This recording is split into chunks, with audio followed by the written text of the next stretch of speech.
Good morning, everyone. Welcome to our council meeting for the 29th of May 2024. Our council meeting is in Blackwater today, so we thank Blackwater community for hosting us today. I'd like to start out today with a recording of who's present at the meeting. It's completed, Marnie? Yep. Thank you. And apologies. We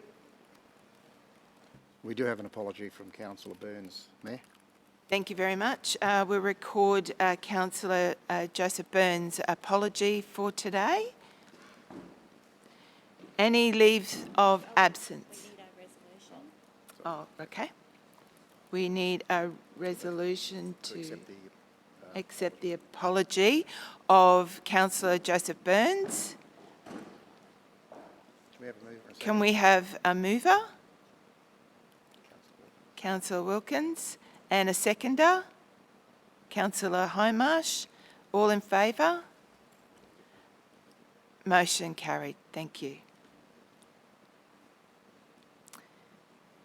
Okay, now move on to leave of absence.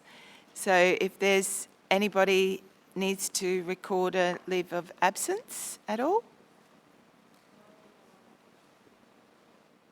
I'd like to request a leave of absence from the 2nd to the 22nd of August.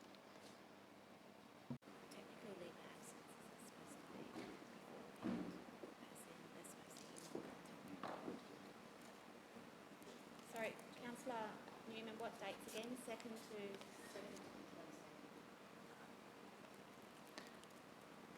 Of August.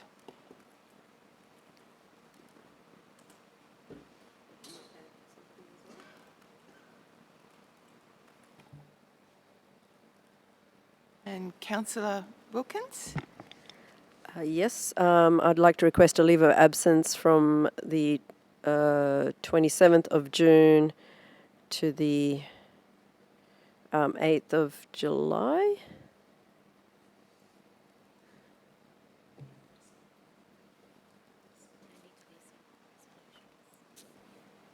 Thank you. Councillor Cruz? No, I was just going to say, yeah, I just couldn't hear the dates on that one, sorry. So that, oh. You don't have to speak up, the mics aren't working. Yeah, no, we can't hear you over this side of the room, so can everyone please project their voices? Thank you. Resolution. Yeah, so, One individually. okay. So we need to do a resolution for each one individually.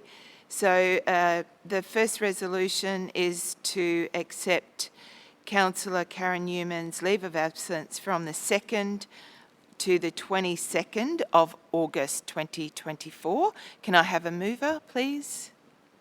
Councillor Donaldson. And a seconder? Councillor Wilkins. All in favour? Motion carried. Second, there is a motion to accept Councillor Gillian Wilkins' leave of absence from the 27th of June to the 8th of July 2024. Can I have a mover, please? Councillor Newman. And a seconder? Councillor Cypher. All in favour? Motion carried. Thank you.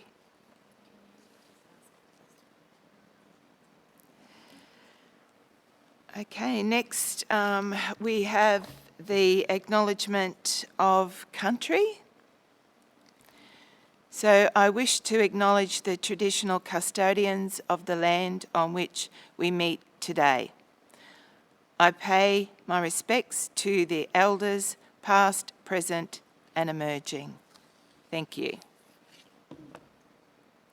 So moving on to item 6 for our agenda, which is a confirmation of minutes of the previous meeting.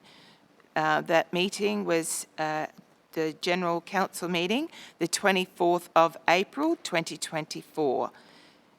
Can I have a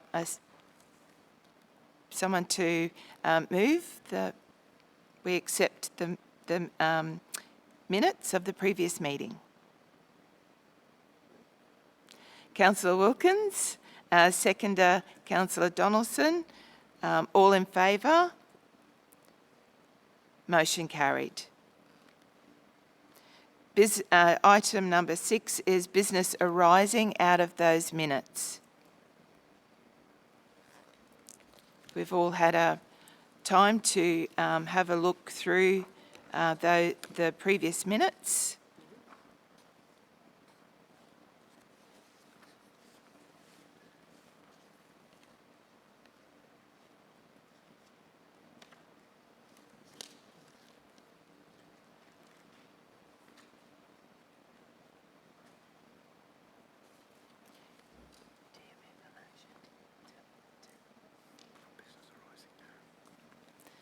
Okay, I think that if anyone has anything at all, okay.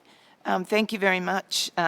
So we'll move on to, there's no business arising out of the minutes, so we'll move on to item number 7, which is a review of outstanding meeting actions.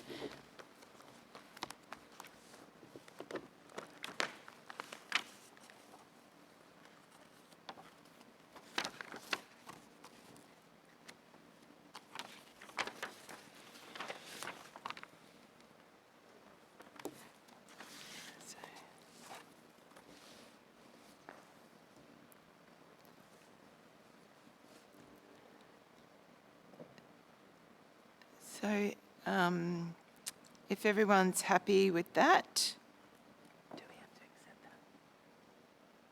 That's fine. Okay. So there's nothing come up. We're all happy with the lists that have been put together, so very comprehensive. So thank you very much. Moving on now to item number 9, which is conflict of interest. So if anybody has or believe that they have any conflict of interest with any of the items that we're going to be covering today, you can, now's your time to let us know. Councillor Cruz. Through the chair, I just wanted to just make note of the agenda item 11.2.3, which is the Major Planning Scheme Amendment number 7. Previously, I had a conflict of interest, but that deliberations and decision has already been made. So I have already sort of sought previously advice on this, so I can now participate in that item. Thank you. Thank you, Councillor Cruz, for raising that again. And indeed, you have raised that, and it's all been clarified for you to participate. Thank you very much. Has anybody else got any other conflicts of interest? And again, we just want to make sure that sometimes you don't realise till you actually get to the item. So, please speak up as we go forward as well if you believe that you have a conflict of interest. So, thank you, everyone. So we move on to item number 10, which is petitions. So, Acting CEO, are there any petitions for today? No, there are not, Mayor. Thank you very much. We move on to item number 11, which is decision action report. So the first item is 11.1, the Chief Financial Officer. So there's 2 items there. The first is 11.1.1, the monthly financial report for April 2024. So hand over to the Chief Financial Officer. Thank you. Thank you. Good morning, councillors. Through you, Madam Mayor. Councillors, I'm going to touch on some of the Talk louder. councillors, I'm going to touch on some of the salient points of the report. Starting with page 69 of your agenda, Operating revenue is more compared to the year-to-date budget of 2.8 million. Now, this is, councillors, mainly driven by increased income from interest, grants, increase in airport capital grant, councillors, which is on page 68, just the page before, which is on the second table there. Councillors, you'll see that the variance is 44%. It seems a bit low compared to the time of the financial year we are at, with 2 months to go. But councillors, this is just a timing issue in terms of receiving the grants and receipting of grants.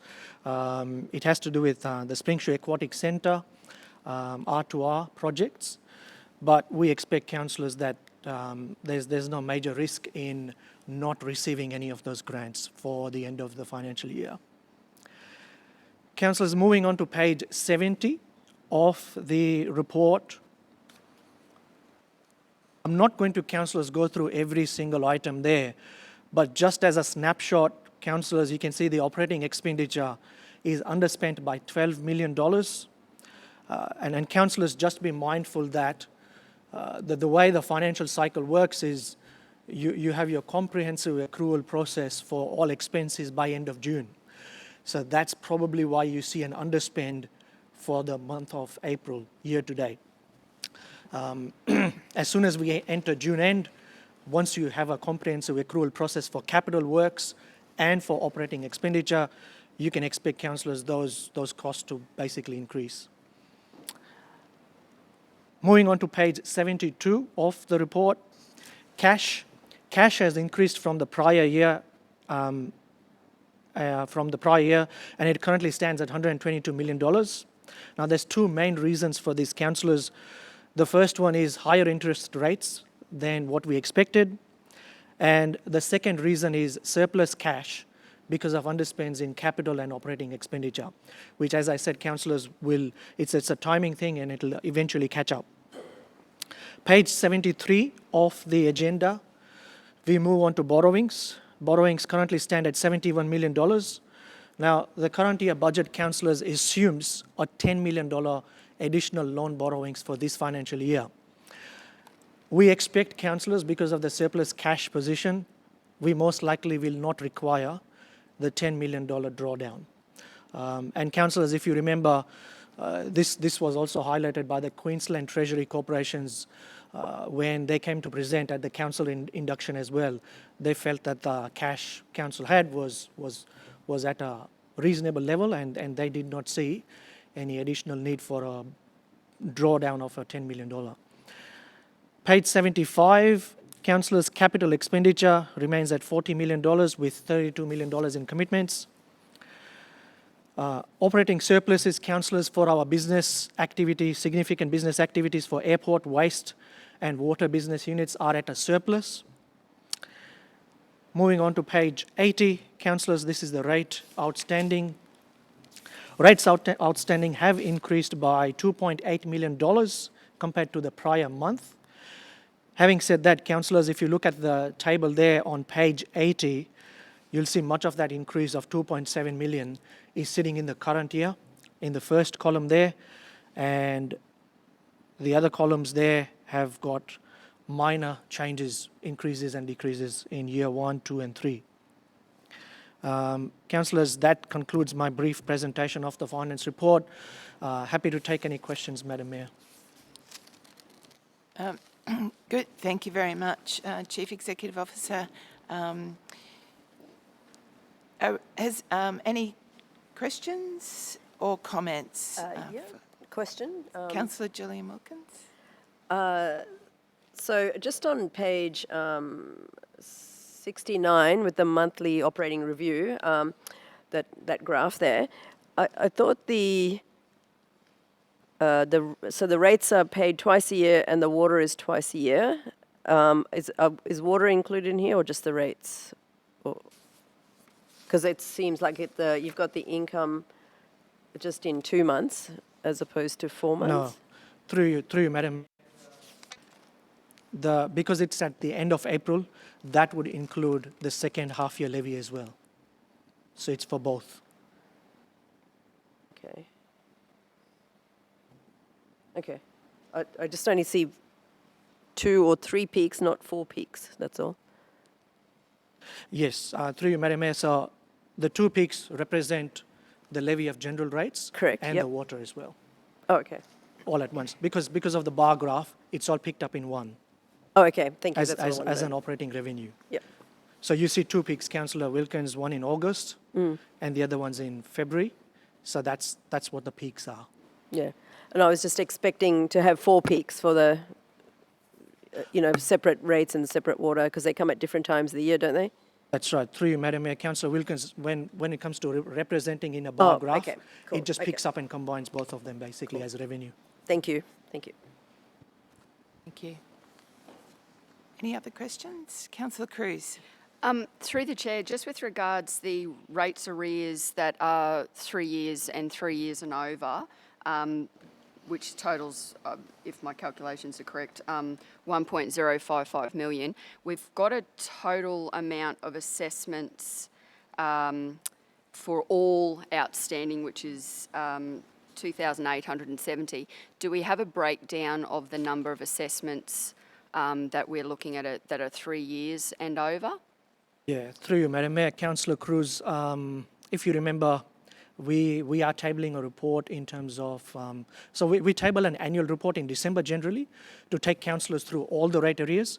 Having said that, anything past 3 years, we are bringing a report to council in terms of the next action, in terms of the advanced recovery actions to council. Yep. Thank you. Thank you. Any other questions or comments? I just wanted to say I was pleased on page 67, looking at the table for, hasn't got a number there, but the table which shows the progress that has been made against BR1 at the end of April. I just noted that for year to date, at the end of April, we're 88% of the way through the full year, but we're at 66% of total expenditure, which obviously you've explained, and particularly that 11% of that is operational, contributing to that reduced level, and of course that it's timing for when a lot of those expenditures are going to be taken out. When it comes to expenditure, I did want to ask on page 89, the table there where it's got the key variances operating revenue. I noted a lot of the significant number of favourables, which was positive, but also over those 2 pages, and the unfavourables are mainly all due to timing of payments. But the one I was wanting to ask about was the one at the top of that table on page 89, which says the unfavourable variance due to timing of annual waste education and audit contribution, recyclables, commingle, refund and scrap metal recovery. I was just wondering if that is expected to be paid back within this financial year? What's the timing basically? Through you, Madam Mayor, I'll check with if the Acting General Manager of Communities can add any comment on that specific item. Otherwise, I can take a question on notice and get back to you, councillors. Thank you, CFO. Through the chair, I believe that that's a timing issue and that it will be received this year. But I will confirm that and speak with the CFO if there's any difference. Thank you. And also in that same table, second from the bottom, I think that you did touch on that before, Chief Executive Officer, with reference to the unfavourable variance in water utilities interest received due to lower than expected interest revenue for water rates arrears. I just couldn't quite get my head around what that actually meant, so. Through you, Madam Mayor, this would be in relation to unpaid. This would be in relation to unpaid water levies. Okay. So when we budget, Madam Mayor, we would have expected a higher level of cash input in terms of water levies. Now that's obviously not eventuated, which means the interest which we would have expected from increase in cash is lower than expected. So it has a direct link with outstanding water charges, unpaid. And I guess because of the variables within all of those payments and interest, that amount wouldn't be recoupable or guaranteed to be recouped within this financial year, would it?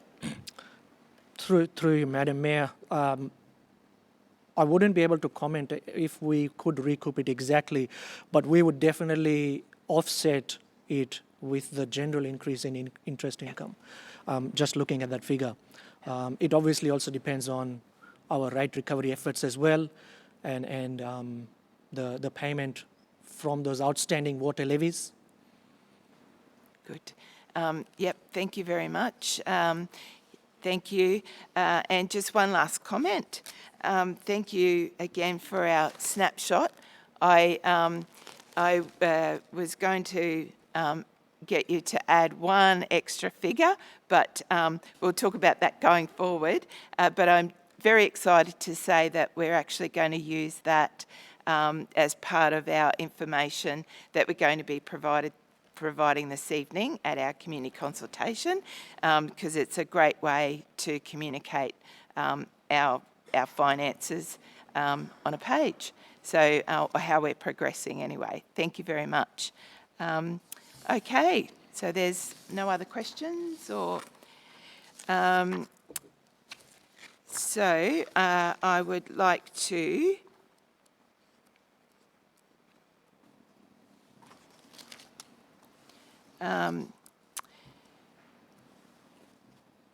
make the recommendation that the Central Highlands Regional Council adopts the monthly financial report for the period ended 30th of April 2024. Can I have a mover, please?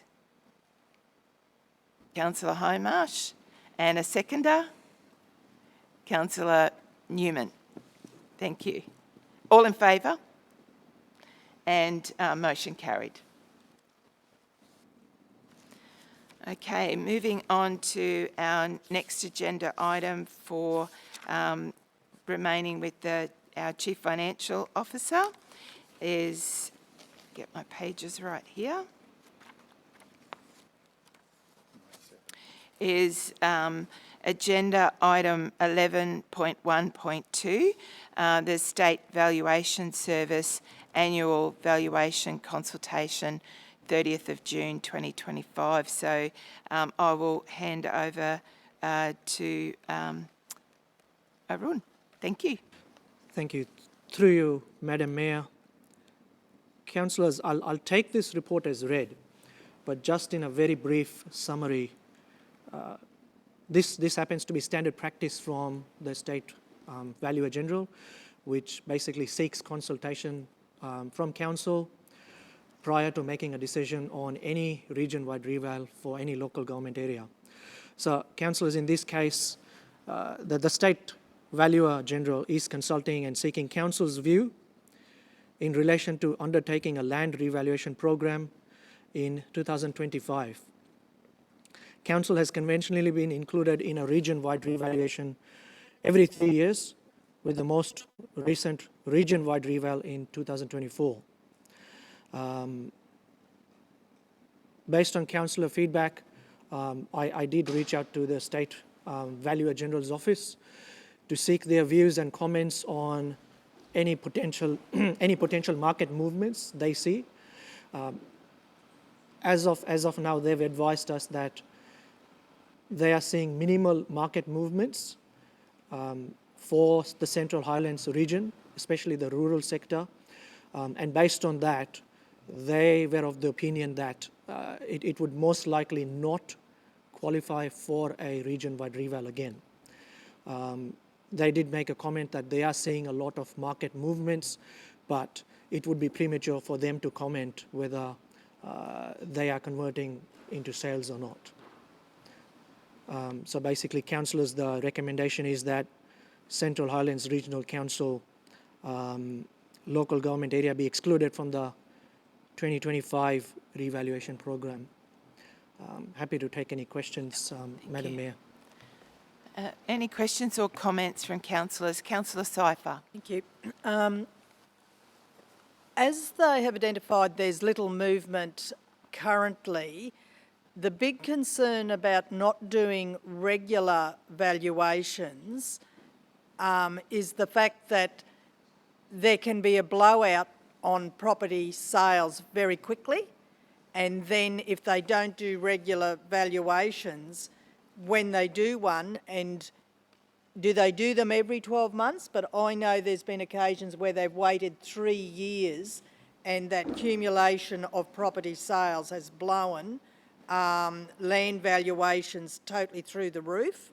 So I'm just raising it as a concern, not suggesting, because they did one last year, not necessarily suggesting this year, but I'd hate to see them wait 3 or 4 years, and already we've had 1 or 2 incredibly large sales, which, you know, they will quickly accumulate, and we'll have another massive blowout on unimproved land valuations rather quickly.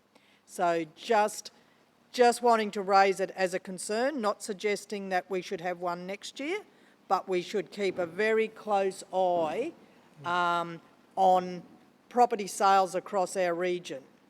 And if we think we need to have one before it gets totally out of control, then we should be alerting the department. That's just my personal opinion. Councillor Cruz. Through the chair, that was also a bit of my concern was about whether there was substantial market movement that we may miss by not being part of the valuation process, and also that extended time in which they have done in the past. The other thing, probably the flip side of that also, is if you do have a suitable time frame, you can actually therefore show the ebbs and flows of the market as well. You're not just sort of in one snapshot getting the highest of highs and then the lowest of lows. You can get a somewhat of a medium if you've got that, suitable time frame. So, but both valid points. But I appreciate that council has actually gone and done due diligence and sort of sought about a little bit of extra information with regards that market movement, and if that is what has been indicated, then yeah, that's a good thing. Thank you. Thank you. Councillor Hindmarsh. Through the chair, is it something, so we're indicating at the present moment or proposing to indicate that we will abstain from having another area valuation in the immediate future? Is it something that we can come back to, circle back round to, if we possibly see the need in another 6 months' time, that we believe that, well, maybe we made the wrong decision, and due to what's happened in the last 6 months, can we circle back round and then ask for there to be a revaluation, whether it be because property values have increased or whether there's a depressive market at the time? Is that an option? Just for my understanding. Yep. Thank you. Through you, Madam Mayor, Councillor Hindmarsh, in terms of council's discretion to influence any region-wide reval, my understanding is that the state valuation service conducts its own market assessment. independent of council. So they may still come to an opinion that in the next 6 to 8 months, if there is a significant market movement, they could recommend that they would undertake a revaluation. But Councillor Hunt must also to point out that this is something which happens annually. So every 12 months, you will see a similar letter coming to council from the State Valuation Service seeking council's opinion. And if it so turns out that by 12 months' time there is a significant movement, council has always an opportunity to support a region-wide reval in the next financial year, which would be FY 2026. Which is going back to Councillor Cypher's point is rather than wait for 3 years, council will always get an opportunity for every 12 months to inform the State Valuation Service of its opinions. Thank you. Councillor Whiteman. Oh, Wilkins. Wilkins, sorry. It's okay. So yeah, just following on from that. So as part of the resolution, could we put like a bit of a time frame on that, or is it guaranteed that the that state government will just send us a letter saying, do you want it annually or whatever? Through you, Madam Mayor, Councillor Wilkins, my advice would be to not include any timeline in council's resolution as such, because the letter is seeking only council's view for the next region-wide reval, until such a time where even the State Valuer General conducts their own market assessment. It would be probably premature, Councillor Wilkins, to put any sort of timeline on the resolution at this stage. Good. Thank you very much. Councillor Whiteman. Through the chair, one of the things that I'm concerned about with this is some of the councillors have spoken about the increase in property valuations when left for a couple of years becoming larger. But it's not just the rates that function off these vales, it's also rents. And while we can control the rate in the dollar to control the amount of rates that come out of our rural sector, we don't control the rents. Every time we do a reval, it is revalued at the current rate. So if we were to ask the Valuer General to reval every year, all that would do is it would put the rent up for every person with leasehold land. At the moment, the Valuer General has a system, and I understand in the past they haven't been quite so thorough, but at the moment they're revaluing every 2 to 3 years at the max, and I'm more than happy to leave those valuations roll across that 3-year period, because it gives us a chance to stabilise our budget, and we know exactly what we're going to be dealing with on the valuations next year, and it also allows those rents to not increase year on year. It is a larger increase when they finally do a revaluation. However, it's only revalued at the current price. The rents that those producers would have to pay would otherwise be going up every year. Good points there. Councillor Whiteman. Councillor Cruz. Through the chair, just probably a further two discussions. I guess, you know, the Valuer General has the overarching authority on it. In any case, we're just giving our recommendation. It is them that it is she who actually sort of ultimately makes the decision.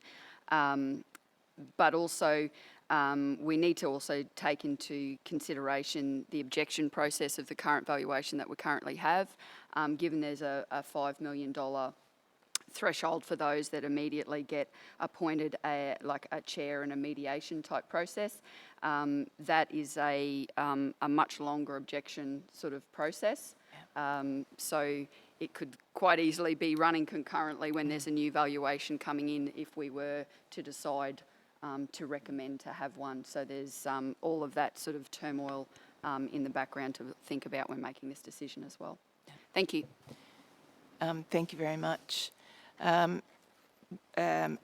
of the opinion that we support that resolution, because from my perspective, I would like to have some stability till for the time being, especially with the objection process still in play. And the other thing is, I think it just gives people a bit more certainty for the time being. And also, I do have one question, just to clarify that those revaluations include both rural and urban rateable land, doesn't it? Through you, Madam Mayor, yes, that's correct. It would be a region-wide revaluation. Yeah. Yes. Good. Thank you. Thank you. So it just gives everybody, I think, that certainty for the time being. I would like to make the recommendation that Central Highlands Regional Council advises the Valuer General it does not support a revaluation of the Central Highlands Regional Council local government area as part of the 2025 revaluation program. Do we have a mover? Councillor Whiteman, and a seconder, Councillor Newman. All in favour? That was everyone's hand went up? No, it's all good. I just had to quickly go around. Thank you very much. All in favour? Motion carried. Moving on to, thank you very much, Chief Financial Officer. Thank you. Moving on to item 11.2 for communities. So 11.2.1 Regional Arts Development Fund 2023-24 Round 2 Assessment Meeting, the 3rd of May 2024. And I'll be handing over to Acting General Manager Communities, Lisa Donlan. Thank you. Thank you, Mayor Moriarty. Through the chair, thank you for indulging us while we move the gallery. I hope you can all hear more clearly now. You're welcome. The Regional Arts Development Fund, known as RADF, is a partnership between Central Highlands Regional Council and Queensland Government via Arts Queensland. The program invests in local arts and cultural priorities to provide public value and build local capacity. On the 3rd of May 2024, the Central Highlands Art and Cultural Advisory Committee met as the RADF Programs Assessment Panel to assess applications to Round 2 of the 2023-24 financial program. A total of $21,188 was available for Round 2. 2 applications were assessed, requesting a total funding amount of $16,155. Should Council endorse the proposed application, the remaining available funds for the 2023-24 financial year will be $5,033.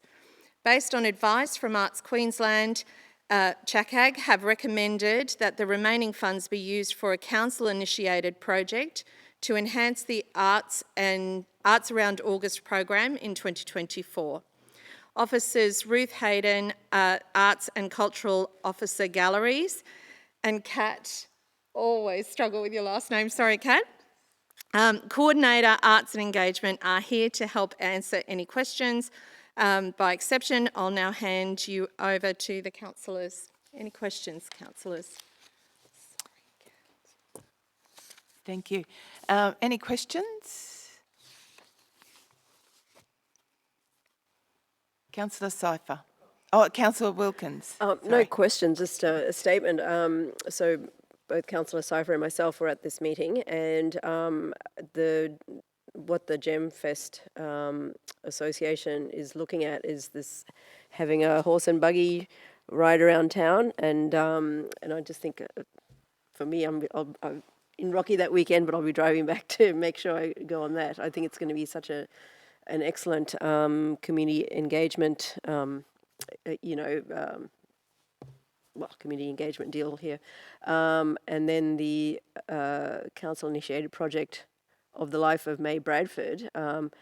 Amazing person, I think the first woman in the world to get a commercial pilot's license, among other things. So, well worth celebrating her life.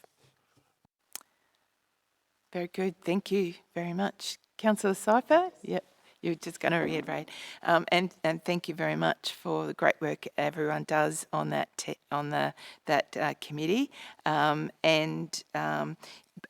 was looking at both those projects, so thank you for explaining that. That's excellent. So any other questions or comments?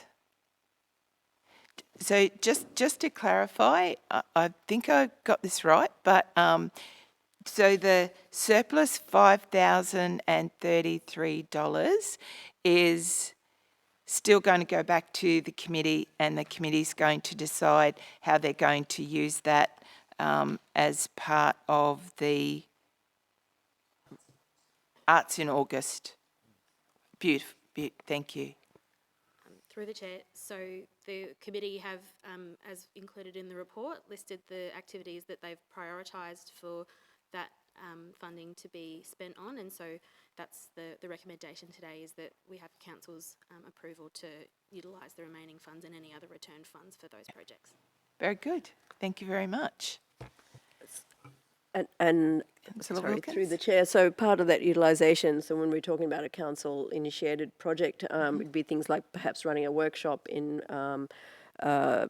some art activity that's currently quite popular, such as, I don't know, who knows, pottery, macrame, or something like that, where there's a lot of community engagement again. Yep. Beautiful. Yeah, thank you very much. I noted the 3 items that were listed there as well. Thank you very much. Okay. Thank you very much. I'll just read out the officer recommendation, so bear with me. So that Central Highlands Regional Council receives the minutes of the Regional Arts Development Fund assessment meeting on the 9th of February 2024. Number 2, approves $16,155 for the following Regional Arts Development Fund Round 2 applications for the 2023-24 financial year, as per the Central Highlands Regional Arts and Cultural Advisory Committee's recommendations, which are for Gemfest Festival of Gems Association Inc., the Anarchy Historical Tour and Art Workshops, valued at $7,264, and a council-initiated project researching the life of May Bradford at $8,891, with the total being $16,155. And the third is approves remaining funds of the Regional Arts Development Fund agreement ending 13th of September 2024 to be utilised for council-initiated project under advice from the Central Highlands Arts and Cultural Advisory Committee as below. $5,033 remaining unallocated funds, and any returned funds from the previously approved projects received by the 13th of September 2024 up to $81,184, which is yet to be acquitted. Excuse me, Madam Mayor, I apologise. We've just identified that item number 1 in the recommendation, the date of the meeting should have read the 3rd of May, not the 9th of February. So apologies for that. Yep, very good. When I was reading it, I was thinking, that sounded a bit earlier, so thank you very much. Oh, so just to clarify, I'll just re-say that again, if that's all right. So as part of the recommendations, just to re-clarify, that the Central Highlands Regional Council receives the minutes of the Regional Arts Development Fund assessment meeting the 3rd of May 2024. Thank you, Madam. Thank you. You're right. Can I have a mover, please? Councillor Sypher, seconder. Councillor Wilkins, all in favour? Motion carried. Thank you very much. So moving on to item 11.2.2, Council's appointment, Queensland Correctional Services, Rolleston and Springshaw Engagement Committee, in brackets, inmate program. And I'll hand over to Lisa Donlan, our Acting General Manager for Communities. Thank you. Thank you, Mayor Moriarty. Through the Chair, Councillors, the purpose of the report that you're considering is to provide information to inform a decision to appoint the nomination of a councillor for the chair of the Queensland Correctional Services Rolleston and Springshaw Engagement Committee, the inmate program, and an additional councillor as a committee member subject to their confirmation by Queensland Correctional Services. The recommendation is that Central Highlands Regional Council appoints a councillor to be identified for the chair of the Queensland Correctional Services Rolleston and Springshaw Engagement Committee inmate program, and a councillor to be identified as a committee member subject to confirmation by Queensland Correctional Services. If there are any questions, by exception, I'm happy to hand over to Acting Manager Parks and Recreation, Brock Donlan. Thank you very much. And I know this is a really important group too that do a great deal of work to benefit our communities as well. So, does anybody first off have any questions or comment for Brock? Councillor Sypher. Thank you. Just to confirm that the work camp now works across the region and not just in Springshaw or lower socioeconomic communities?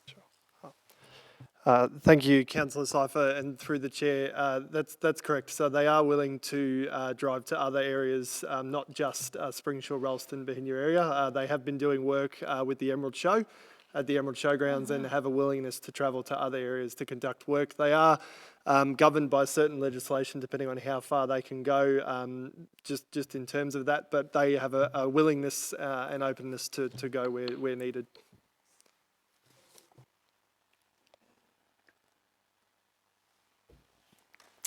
Thank you. That was a great question to clarify that because I didn't realise. So, yeah, excellent. That's great. Yeah, well, previously I thought that they were restricted to I thought it was just Springshaw, but Rolleston as well. So, yeah, awesome. Thank you very much. I guess, councillors, I'm not sure which way you'd like to do this. I was thinking that perhaps we would call for 2 councillors and then perhaps work out which one of you would like to put your hand up then for chair. So if everyone's happy with that, I'll go that way. Councillor Newman. Oh, Councillor Cruz. Sorry. Through the chair, so can we do a nomination process for those others than ourselves? Because I was actually had two councillors that I thought that would perhaps be, good for this, and so I would like to actually nominate Councillor Newman and Councillor Whiteman. Yep. Yep. Very good. Thank you. So, Councillor Newman and Councillor Whiteman. Well, first off, do you accept your nomination, Councillor Newman? You do? Thank you. Yeah. Yes, I accept my nomination. Councillor Whiteman? Yes, I accept that nomination. Thank you. Thank you. Are there any other nominations? Very good. So, would either of you like to put your hand up for the role of chair? Yes, Councillor Newman. I'd like to put up my hand for the role of chair. Okay, very good. Okay, so the motion will read, if there's no more comments or questions, the Central Highlands Regional Council appoints Councillor Karen Newman for the chair of the Queensland Correctional Services Rolleston and Springsure Engagement Committee Inmate Program, and Councillor Christopher Whiteman as a committee member, subject to confirmation by the Queensland Correctional Services. Can I have a mover, please? Councillor Cypher, seconder Councillor Donaldson. All in favour? Motion carried. Thank you.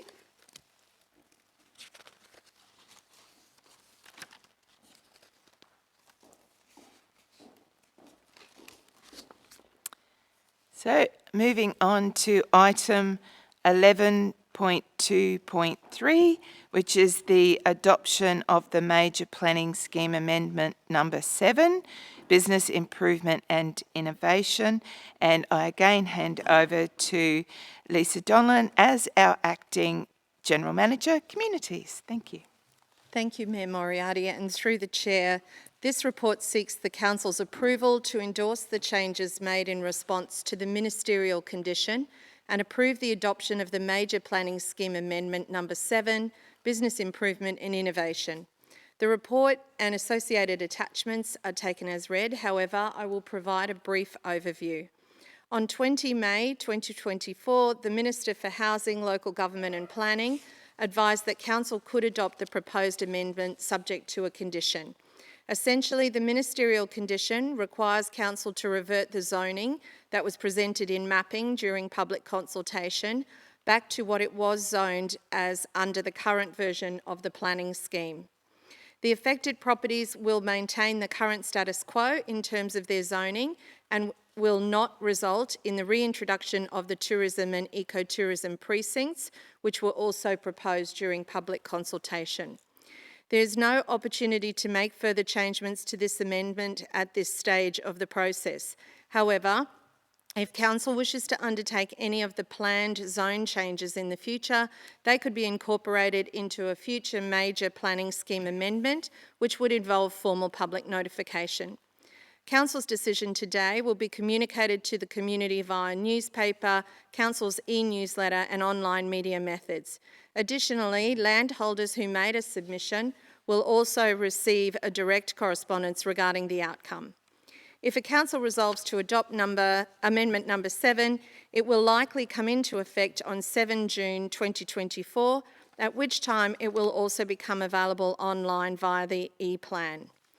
The recommendation within the report is that Central Highlands Regional Council endorses the revised zone mapping, which reflects the retention of the existing zone designation under the Central Highlands Regional Council Planning Scheme 2016 Amendment number 6 of the lots prescribed in the ministerial condition received by Council, dated 20 May 2024, adopts the proposed Major Planning Scheme Amendment number 7, Business Improvement and Innovation, subject to the ministerial condition dated 20 May 2024 that applies to the proposed amendment, and delegates power to the Chief Executive Officer to do all other things necessary pursuant to the Minister's guidelines and rules made under the Planning Act 2016 to enable the adoption and commencement of the Major Planning Scheme Amendment number 7, Business Improvement and Innovation. I have with me Helen McLaren-Grice, the Coordinator of Strategic Land Use, and Rebecca McDonald, Coordinator Development and Planning, available to answer any councillor questions. Thank you. Good. Thank you very much. Are there any questions or comments to our staff there? Councillor Whiteman. Through the chair, I was just wondering if all of the owners of the lots have been notified of this resolution, of the fact that they're going to be reverted.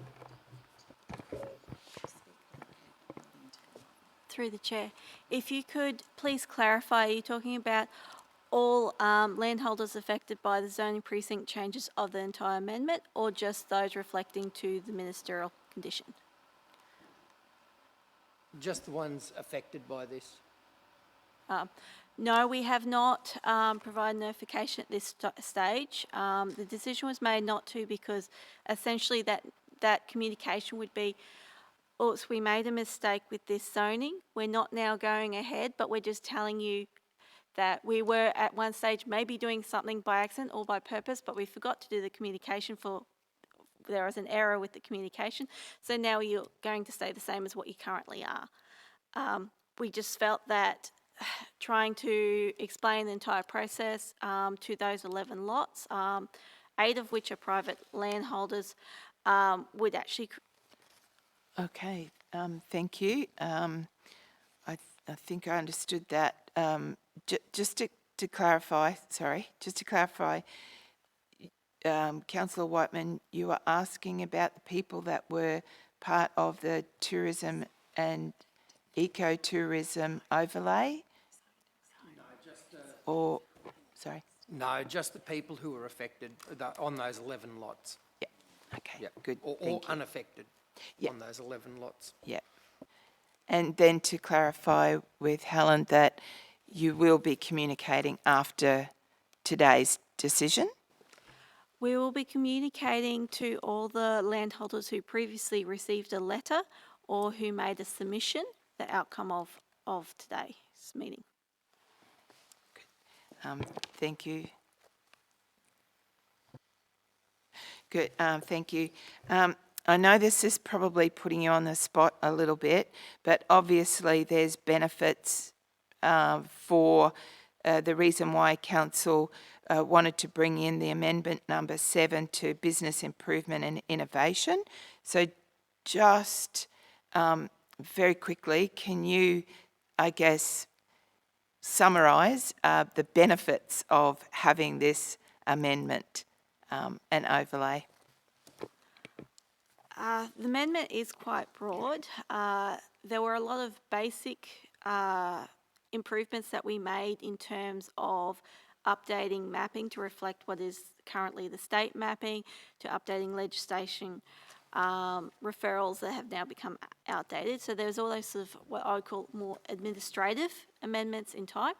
But additional to that, we also re-reviewed all of the zoned tables of assessment to really consider whether or not the level of assessment was appropriate. So for instance, if we're looking at particular use in the centre zone, if we're likely to support that, then it should be as accepted development subject to requirements or as code assessment rather than impact assessment, which requires a lot greater hoops that people have to jump through. If again, having a look at it, if it's something that is likely to have significant impacts on neighbouring properties, then we would still probably look to have that as impact assessable. So as a general review of those sorts of things, we also look to see what opportunities we were to further support tourism activities, in the rural area. We look to see whether there are opportunities to support expanding or new businesses, particularly where they're going into existing buildings. So making sure that if basically all you were doing was going to be an internal fit out, you didn't have to go through have to go through a development application process. There are also a couple of things in there around adjustment on large vacant lots, sort of on the edges of townships. That's something that has been going on for quite some time, and it's sort of provide some legal exemptions in there, so they weren't technically triggering a development application process for those. So a lot of small things around trying to reducing red tape where we can, and trying to make it easier for new or different types or expanding businesses to go forward. Oh, excellent. Thank you very much, Helen. And I would like to say that it's great that ideas are coming up and we're trialling it. Thank you very much for listening to community feedback through this. And but thank you very much for all the extensive and comprehensive and detailed work that you guys, council staff, have undertaken as part of this whole process. Thank you very much. Are there any other questions or comments for our staff? Okie dokie. We'll move to the recommendation.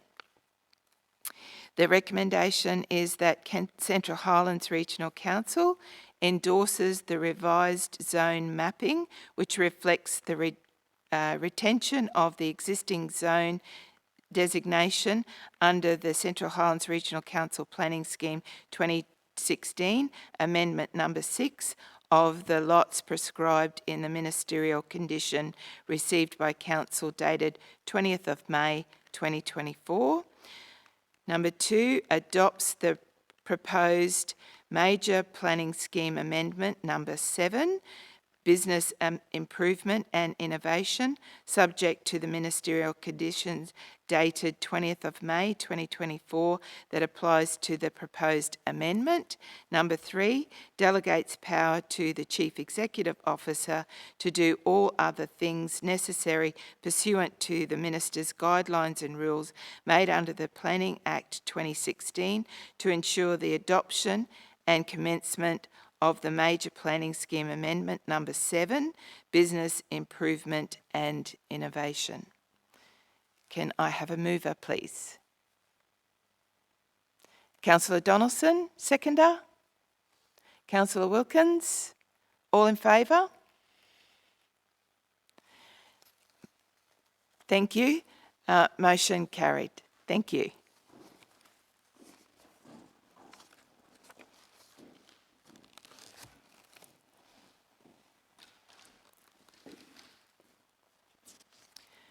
Moving on now to item 11.6.1 under the Chief Executive Officer.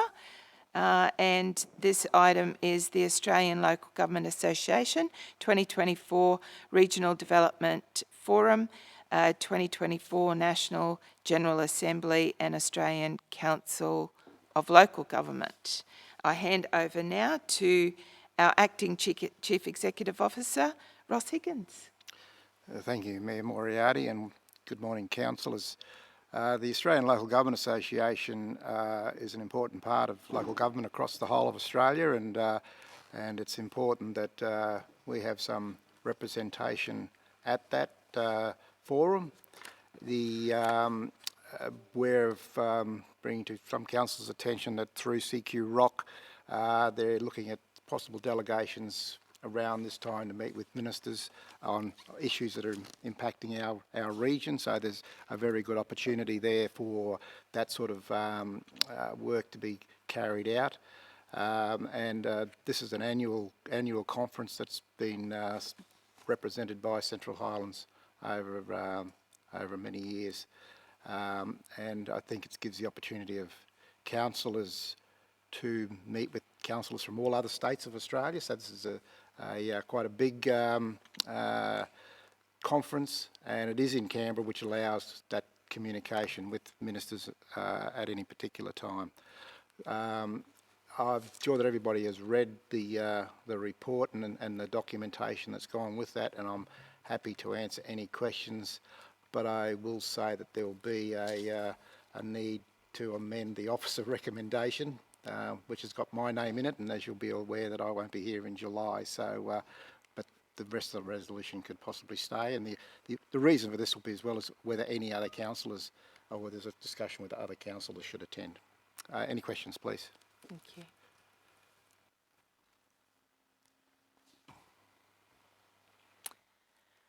Councillor, have you pressed your? Councillor Cypher. Thank you. So yes, traditionally there has always been a couple of other councillors attend this. This is a great opportunity, particularly for first-time councillors, to get a true understanding of the bigger picture of local government. and to meet and mingle with other regions. So I certainly would like to see at least 2 other councillors nominate to go down on this trip. Thank you, Councillor Cypher. And I must admit, as Mayor, this will be my first time actually attending this conference as well. So, Councillor Cruz. Through the chair, just it's obviously a very, very beneficial if you can getting to see ministers and the like. But in order for it to be value for money, we need to make sure that as a council that we have our ducks in a row when it comes to advocacy and that we are on point. And so there's got to be a lead up work before we go to ensure that we hit the ground running and we hit the nail on the head when we get there. Otherwise, it's not beneficial and it's throwing money away. We've just got to make sure that whoever goes, we're armed with as much arsenal as we can to promote and benefit our region. Thank you. Great comment, Councillor Cypher. And further to that, we do have to move on developing our advocacy because in a couple of weeks' time there's going to be a number of ministers and politicians in Emerald, and we are way behind the 8 ball, but also we actually now have to start making appointments with these ministers because this is an Australian-wide conference and every man and his dog want to get in to see those ministers. So it's not in 5 weeks' time we try to get in, it is tomorrow we start talking to the parliamentary, whoever takes the bookings, the Lane Buffingtons, etc. of the world. We need to start making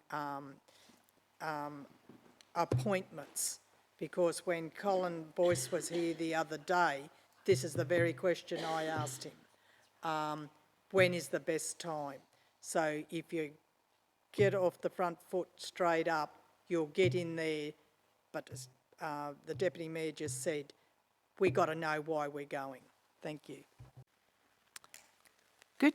Thank you very much. And as you're aware, I think we have discussed the importance as a new council of advocacy. And as a new council, the first thing that we did was making a book workshop and get in the local government association to come in and basically equip us with I think they call the art and science of advocacy. So that workshop is due for councillors on the 18th of June. We moved very, very quickly to make sure that we are equipping ourselves to get all of our ducks in a row and trained to do that. And also very aware that the previous council have a list of items to advocate with. So we can absolutely do that straight up, work out what are the key things that we need to be advocating for our region. We haven't yet, as a council group, actually talked about what our priorities are as a group and what we would like to see our be advocating for the region. So I was very, very happy to be part of the CQ Council region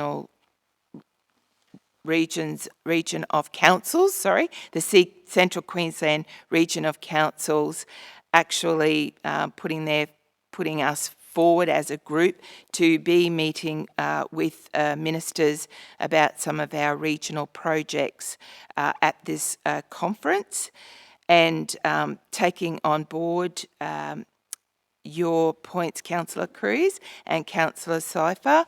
I think we're all on the same page with making sure that we take every opportunity to maximise attendance at this workshop, to not only learn but also to advocate for our region with specific ministers. So thank you very much for that. I know that that's something that I will be looking at. Are there any other comments or any other councillors that may like to also attend? Councillor Hindmarsh. Through the chair, I'd like to express my interest in being part of the delegation. Thank you. Do we need to make a decision right here today as to who's going and who's not? Is that, or can we pass the resolution as it is written there at the present moment to be identified, or do we have to put councillors' names in today? You can change it later if you can't make it. Yeah, just yeah, I think our CEO can. So one of the issues is that this conference. One of the issues is this conference is on the 2nd of July. We'll have to provide registrations of who the people are that are going well prior to that, and so it would be very beneficial to have those names now.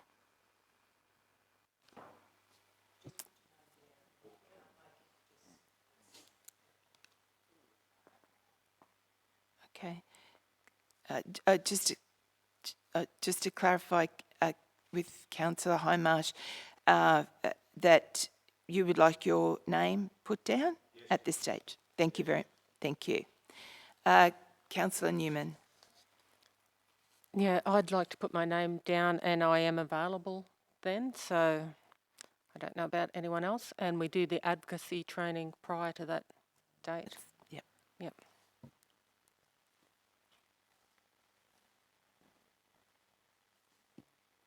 Okay. Any other comments? Or I've got a question. How many councillors are you recommending to go? So would it be the mayor and deputy mayor, or just us councillors? yeah, sorry.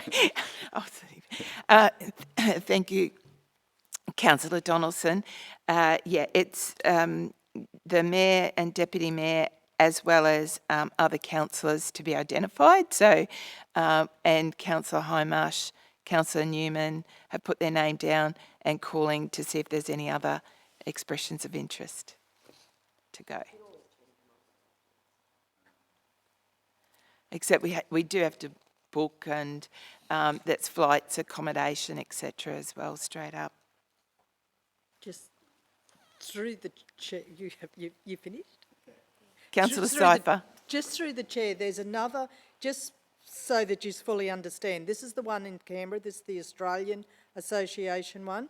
The other really beneficial one is the Queensland Local Government Association one.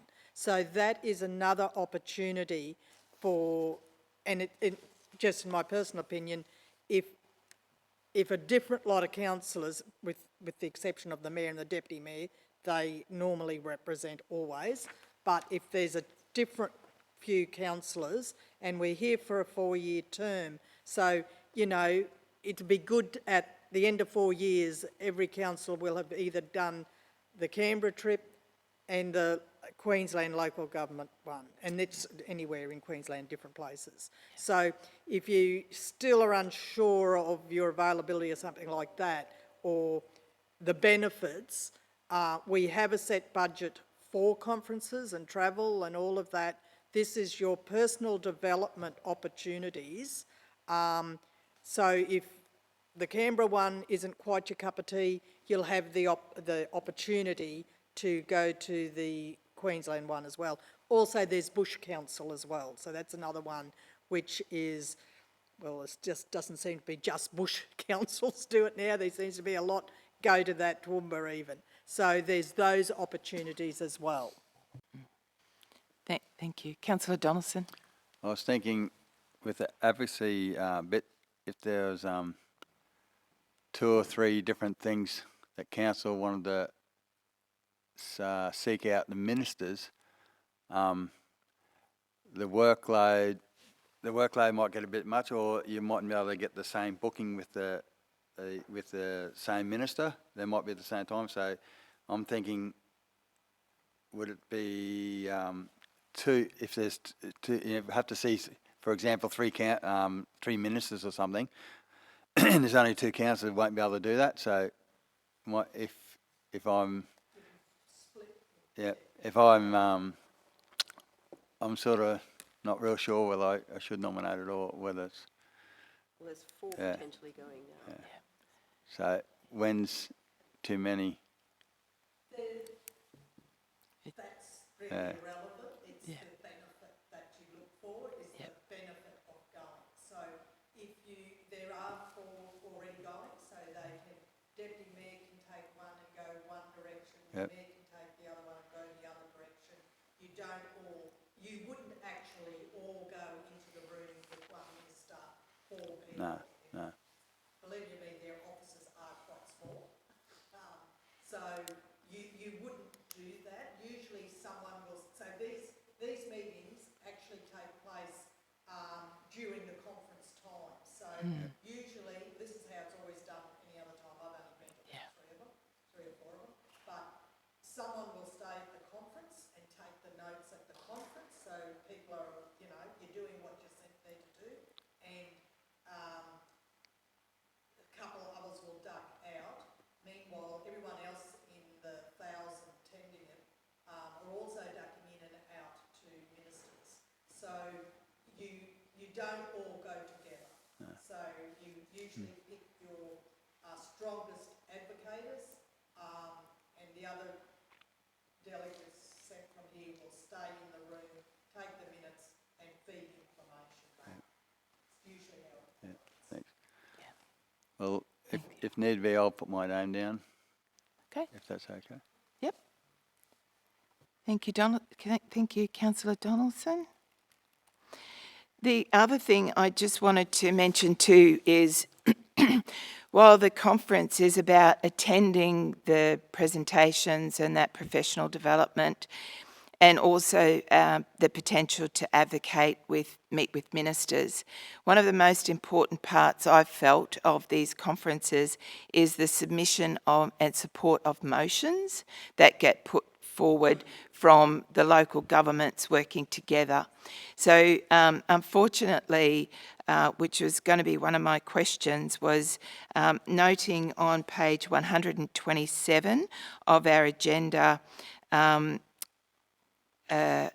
there's a statement there to say that Central Highlands Regional Council has traditionally lodged motions for discussion.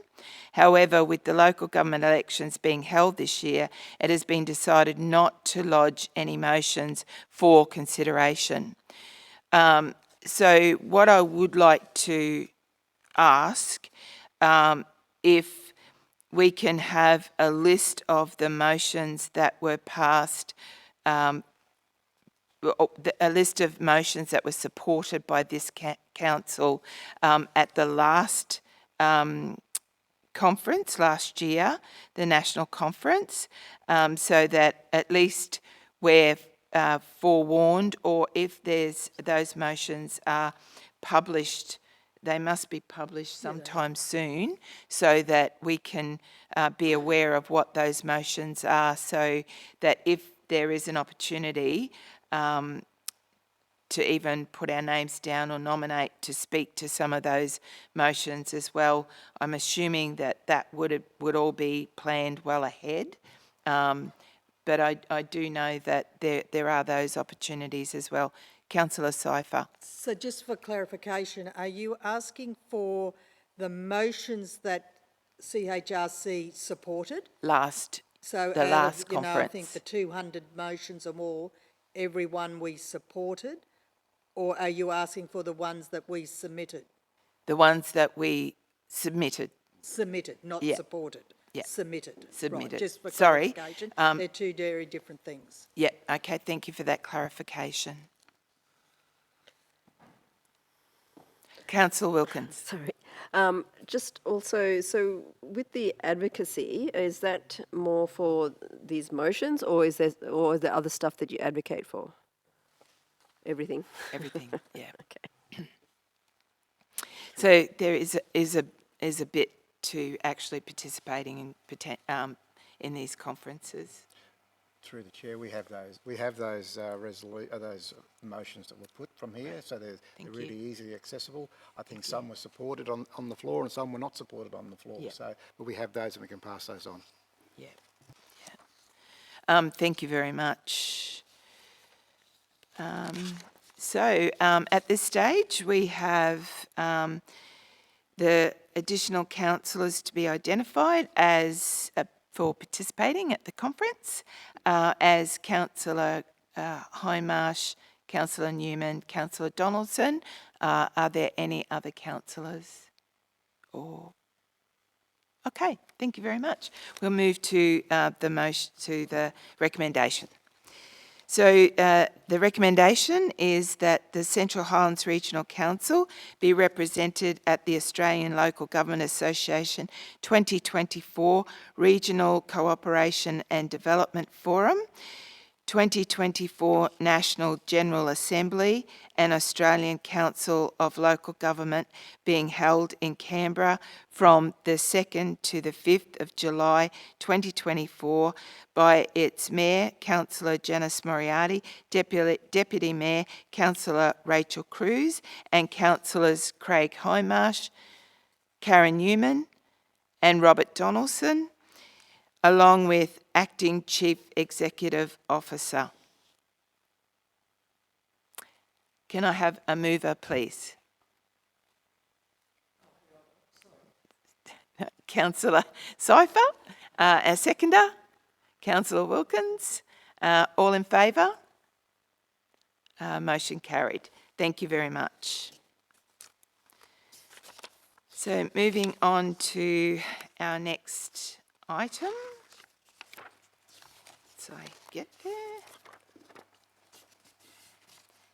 Is item 11.6.2, which is the 2024 Australian Sale Yards Conference. And again, I hand over to Ross Higgins, our Acting Chief Executive Officer. Thank you, Mayor Moriarty. I don't have a lot of background information in relation to this. We've put this together fairly recently. I would really like to pass this over to General Manager Knudsen, who's in charge of our sale yards, and will have a lot more intimate knowledge of this process. So if I may, please, thank you. Thank you. Thank you, through the chair. This particular conference is the annual event for the industry to come together, and it's an important event for us to talk about innovations, legislation changes in software and social media and I guess promoting marketing activities, as well as any of the, there's a couple of good topics there with the conditions of entry, and so what's our legal obligations in relation to conditions of entry around sale yards. So quite a few of the topics for discussion at this conference are current industry relevant at this time. It is a great opportunity to network within the industry, and it provides an additional value in that sense. Thank you very much. I was going to call you Councillor Knudsen, but thank you very much, General Manager. So the recommendation calls for any councillors that might like to attend this excellent conference for the Australian Sale Yards Conference on the 31st of July to the 2nd of August. And the conference is being held in Melbourne. Oh, Councillor Cypher. Thank you. One question and then some comments. There are staff that attend this conference? So through the chair, generally the manager for sale yards will attend this conference, and also myself, I've attended in the past. It's there's a day prior to this particular conference that's tabled in this report where where operationally we get together and we actually talk about operational matters that are relevant to the sale yards across Australia. So that's a very valuable day for operations. The current sale yards manager, Tim Maguire, has tendered his resignation. So what we're looking at doing is, depending on the recruitment process as to whether the new incumbent, if we've got a successful incumbent by that time, potentially may be able to attend. And we did table at the advisory committee, just for awareness, on Monday this week, and the advisory committee supported that, and those record of proceedings will come through to council, where we'd like to nominate Tim Maguire as a significant person in the industry who has contributed significantly in his time with council, and so we'd like to submit for one of the industry awards for Tim. So another question. How many attendees last year at the Gold Coast, I might add, it was last year? I believe there was around about 60 attendees at the conference last year. So through the chair, my recollection would have been around that 60 to 70 attendees. There was some elected members and significant number of operational officers that were in attendance, so a mixture of attendees. So my comment is, and if anyone here wishes to go to this isn't personal, this is just, well, this is my personal opinion. I find it quite ridiculous that the sale yards conferences are held outside regional areas where we are the industry. The biggest comment I have had from the rural community is about this particular conference, which only in the last 4 years councillors actually have attended. It was never a conference that councillors attended. It was a conference that a couple of staff attended and brought back the information. But the comment from the rural community is, why isn't a conference like this that has 60 odd, 100 probably at max at any time, is held at the Gold Coast, in Melbourne? Why isn't this conference held in Emerald or Roma or Charters Towers, where the industry is based? So on principle, I personally would never ever attend this conference because it is not relevant in Melbourne or the Gold Coast for our industry. Thank you. Councillor Cruz. Through the chair, I was on the Sale Yards Committee last year, but did not attend the Gold Coast one. But those councillors that did come back with the general manager, with having put Emerald and Central Highlands forward as hosting this in the future, and I think in the near future. So that is a good thing, making sure it is regionally based. I did look at this and wonder, there is no sale yard or tour, so to speak, to actually look at other facilities and garner any additional sort of information with that. So I personally won't be attending. If there was to be one, I would prefer it to be closer to home. That's my personal preference.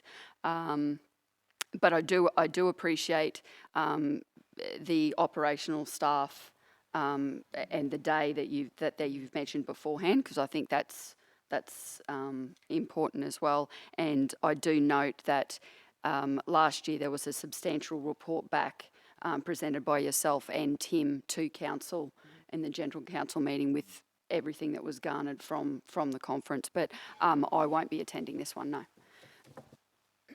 Councillor Wilkins. Well, I think if you look at cost of flights to regional areas, they're significantly higher than flying to non-regional areas. So, it's like it's taking the country. You're taking the boy out of the country, but you're not taking the country out of the boy when you go to these meetings. I don't see there's too much difference.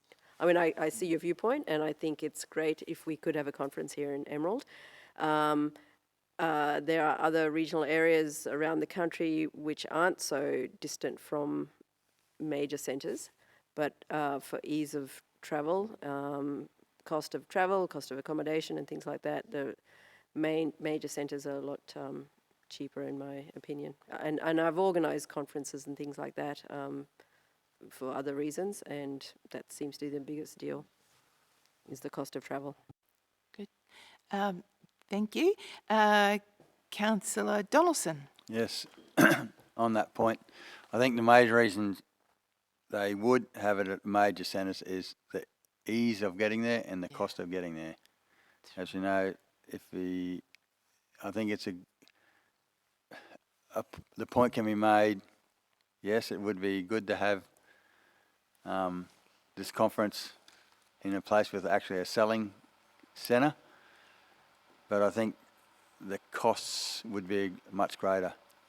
I didn't realise there was only 60 people turn up to this conference, and therefore I was thinking before this conversation that maybe the facilities weren't, the accommodation maybe not big enough to handle, but obviously there it is, and you could house 60 people anywhere.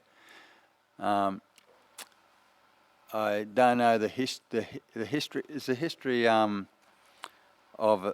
does actual councillor go on these conferences, or mainly is that just of late, or just the executive, the people? Yeah. So through the chair, I only have knowledge in the last couple of years. My understanding in the last few years, councillors and operational officers have attended. However, I acknowledge through the chair, Councillor Cypher's previous knowledge of the council prior to my arrival at the council that that there was no elected members attending on those occasions. So is there really any advantage for a council to attend that? Obviously the cost. Sorry, through the chair, if you're asking for my opinion on that, there's an opportunity for elected members to get a greater understanding of the industry if they're unfamiliar with the industry and the network and the complexities and some of the challenges that the industry faces. However, if there was a cost impost that was the cost benefit, certainly the officers attending do bring back a comprehensive report as to what topics were relevant to the Emerald Sale Yard specifically and to the industry in general. So, and that we would focus more considerably on that if there was no elected member attending to share that information. Well, yeah, being the chairman of the Sale Yards Committee, I was thinking of going, but now I think I've changed my mind. I think the benefits of myself going to it wouldn't be, I think the cost far outweighs it. Maybe if it next year or something in a different area and it's more appropriate, for, it could be a different story then, but no, thank you. Good. Thank you, Councillor Newman.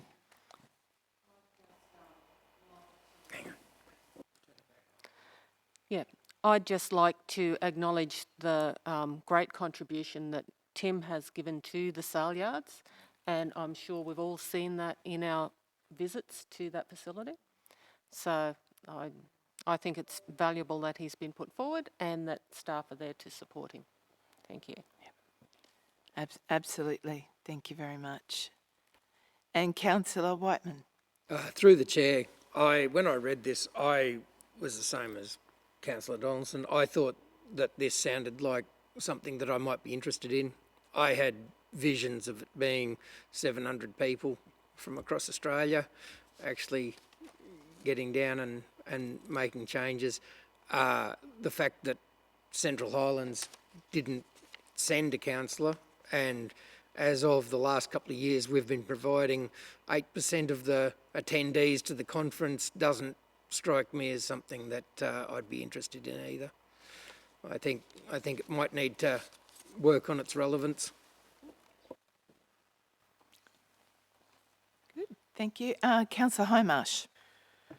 Through the chair, can I make the suggestion that the comments that have been passed around here in the last 10 minutes be taken and voiced at the conference when you do go down on their merit? For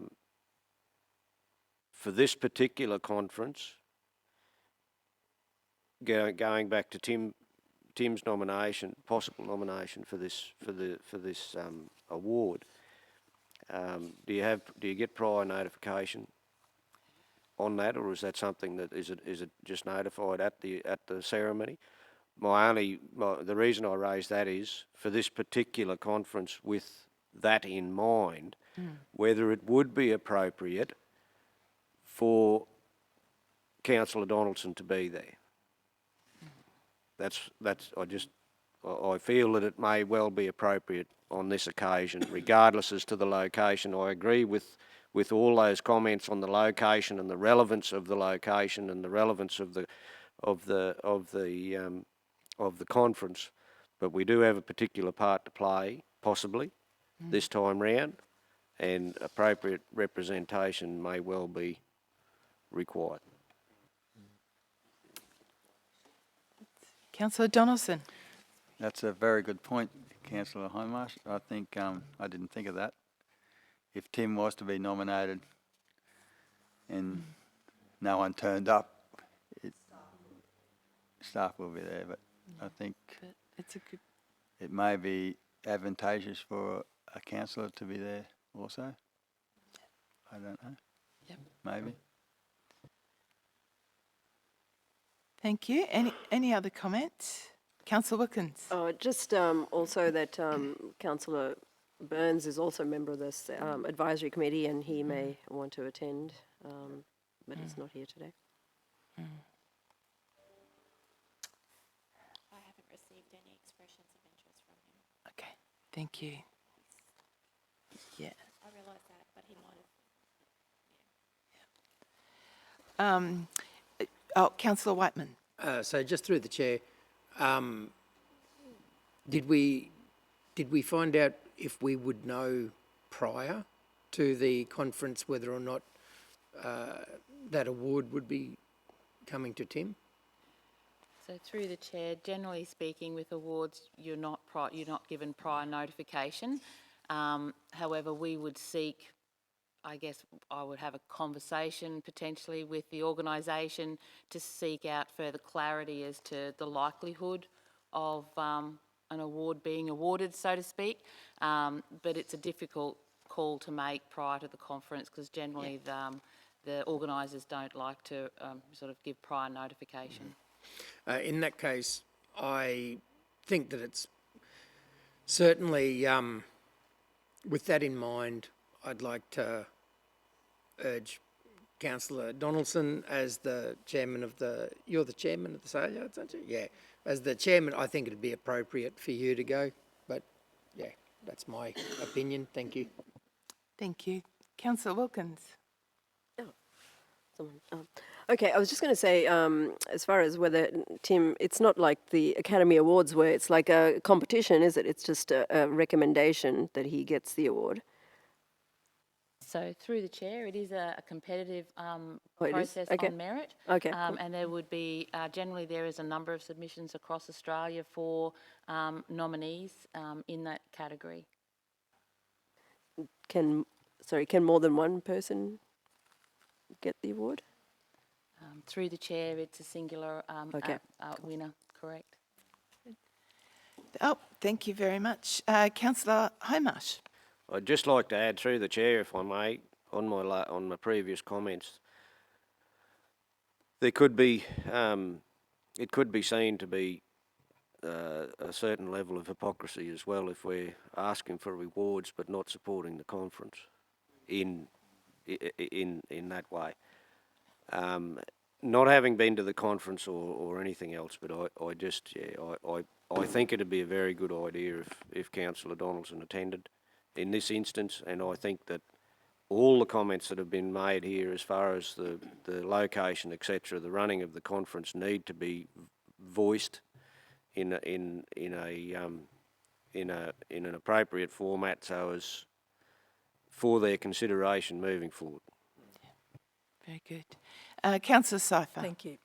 Certainly encourage Councillor Donaldson to attend, but what you've got to understand is that there are lots of different conferences across the whole of the region where our organisation gets nominated for awards, individual staff get nominated for awards. It isn't something that councillors go to because there is a nomination. Staff represent our organisation at numerous events, conferences, award ceremonies. It doesn't have to be, when you say we're not represented, we will be represented through the GM, and it's usually the GM that will get up with the staff member, if the staff member is even present at that conference. I'm not talking about this individual one, I'm talking about moving forward. You've got to look at the bigger picture, and that hasn't been given to you. You think that it is the councillor that's going to hop up and probably receive the award or hand the award or shake somebody's hand. The GM is the person who goes and does that sort of thing. So when you say you're not represented at a conference, for sure and for certain, there will be staff there. So it's CHRC, it is not always a councillor. So by all means, I'm not trying to say don't go, but I'm just trying to give you, you're here for 4 years. If you think you're going to have councillors running around all over Australia at conferences, and because there's a staff member or an incentive that has been nominated for an award, you're going to blow your budget within the first 12 months. So you've got to think bigger than what you're thinking at the moment. So I'm not discouraging you, I'm giving you a 4-year picture of what this life as a councillor actually is. Thank you. Thank you, Councillor Cypher. Councillor Hindmarsh. And to add further, I agree 100% with what Gay's just said. My encouragement for Councillor Donaldson is not as a councillor, it is purely because he is the chair of the committee. That's the angle that I was coming from. It's not to do with the councillor in this, being a councillor in this respect. And I fully appreciate that there is always going to be council staff. The CHRC will be represented at these conferences, whether it be sale yards or anything else. But that was my angle, was purely as the chair of the committee. So clarification on that, thank you. Thank you very much. Councillor Wilkins. So I guess this is not just an awards evening. Sorry, through the chair. It's the first time I've said it. So it is an opportunity to learn as well. And considering from this monthly report on the sale yards that we're down 64%, perhaps it's a good opportunity to find out from other sale yards how to improve the operating revenue and reducing operating expenditure, perhaps. Yeah, very good point. There is that professional development aspect to it, and I think. Look, I would like to encourage Councillor Donaldson to go along if you would like to attend, because of that professional development, because of the networking, because of learning some of the new processes, whatever it might be. The other thing I'd like to make the point is that if we've got someone from this council going along, then they can come back and make recommendations about, whether it's something that's worth going to every couple of years or whatever. The other point is that just noting that the last year's conference was in the Gold Coast, which is Queensland. This conference is in Melbourne, which is Victoria. Potentially, quite likely, the next conference could be in Perth. So there is that that opportunity to potentially go to something that a conference that's at least on the eastern seaboard. Not that you don't want to go to visit Western Australia, but in terms of time and travel, etc. And also, I do want to specifically congratulate Council on nominating Tim Maguire for that award. He certainly deserves the award, and I would like to congratulate him. I had the opportunity, or we all did, had the opportunity to personally thank him on, what day was that? Monday at the Sale Yards committee meeting. So I just wanted to say that as well. So I would like to put the recommendation forward, and whether Councillor Donaldson would like to attend, or any other councillors to attend the conference.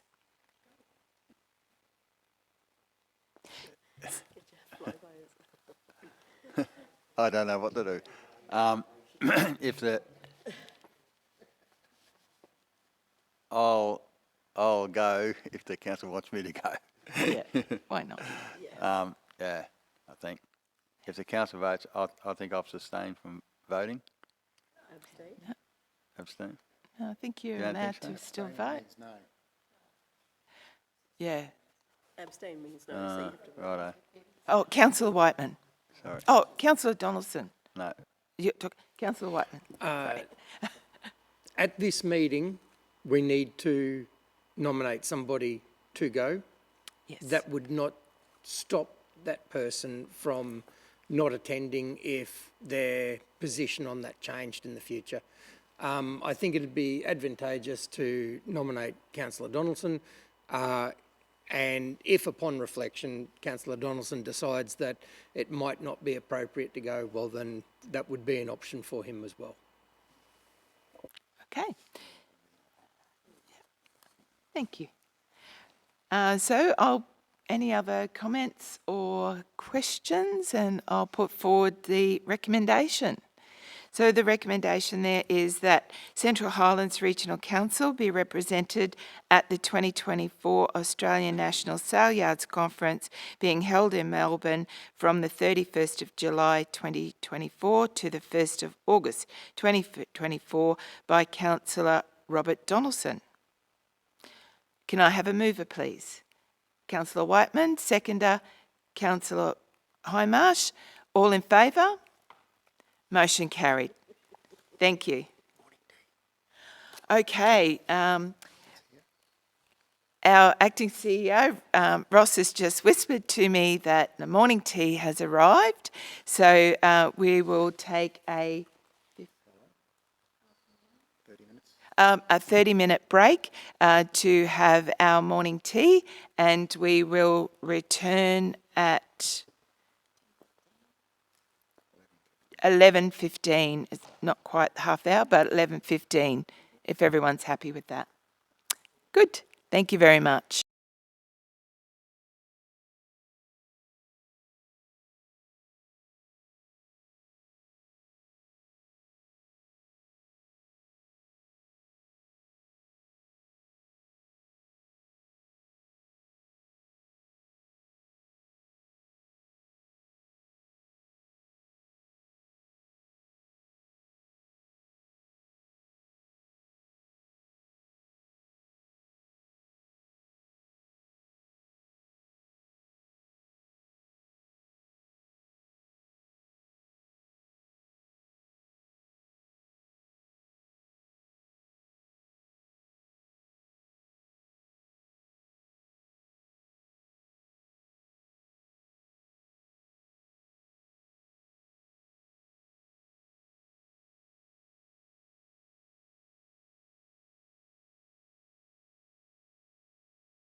Well, thank you very much and welcome back to our live streamers and our attendees here at the council meeting. Thank you very much. Now we've progressing our agenda and we are up to item 11.6.3, which is a call for expressions of interest for the Local Government Association of Queensland advisory groups for 2024 to 2028. So I'll hand up, sorry, I was going to take over there, but so hand over to Ross Higgins, our Acting Chief Executive Officer. Thank you, Mayor Moriarty. This is a process that the LGAQ undertake every 4 years at the start of new terms of councils. And the LGAQ has actually released 3 advisory groups that they're seeking expressions of interest applications for. So this will be a process that will go across the whole of Queensland, not just been sent to us for these. And this will be an individual notification from each of the councillor who may show an expression of interest. I haven't been able to find out why we've gone from sort of 1, 2, 3, 7 last term to 3 this term. So if councillors have read the information, happy to take any questions, see whether we can provide some responses to those. And if you wish to nominate, and that says there could be more than one person nominates for these as well, that we're happy to help through Marnie, or you can do that yourself. So so any questions in relation to this matter? Oh, Councillor Cypher. I always make you one. So just for clarification, the interested person has to write a expression of interest explaining why they feel they would be worthy of a position on this LGAQ advisory committee, is that correct? Yeah. Have you seen the application form? Yeah. Councillor Cypher, through the chair. Previously, it's just an expression of interest. You didn't have to put a reason why that you thought that you needed to be, why you wanted your experience, I suppose, yeah. I haven't actually clicked on the link. Oh, actually, sorry, I did, but the link wasn't working properly for me at the time, so, yeah. And just to clarify, it does say that members are appointed on an individual basis, not as an organisational basis. So that means that, you know, you're there because you have an interest in those areas, and you could possibly raise those issues from a Central Highlands perspective in those forums. Through the chair again, sorry, I thought I read somewhere that it was at their own expense. But surely, council, if someone got elected to an LGAQ committee, council would fund their travel and expenses if they, I know they don't always attend in person, but surely they aren't paying for their own expenses. I thought I read that somewhere. Through the chair, Councillor Cypher, that's why this report has come to council, so that if you are successful in being nominated or appointed to the advisory group, council would cover the costs of you attending. Generally, the meetings are via Teams, but they do encourage at least one meeting face to face. Thank you.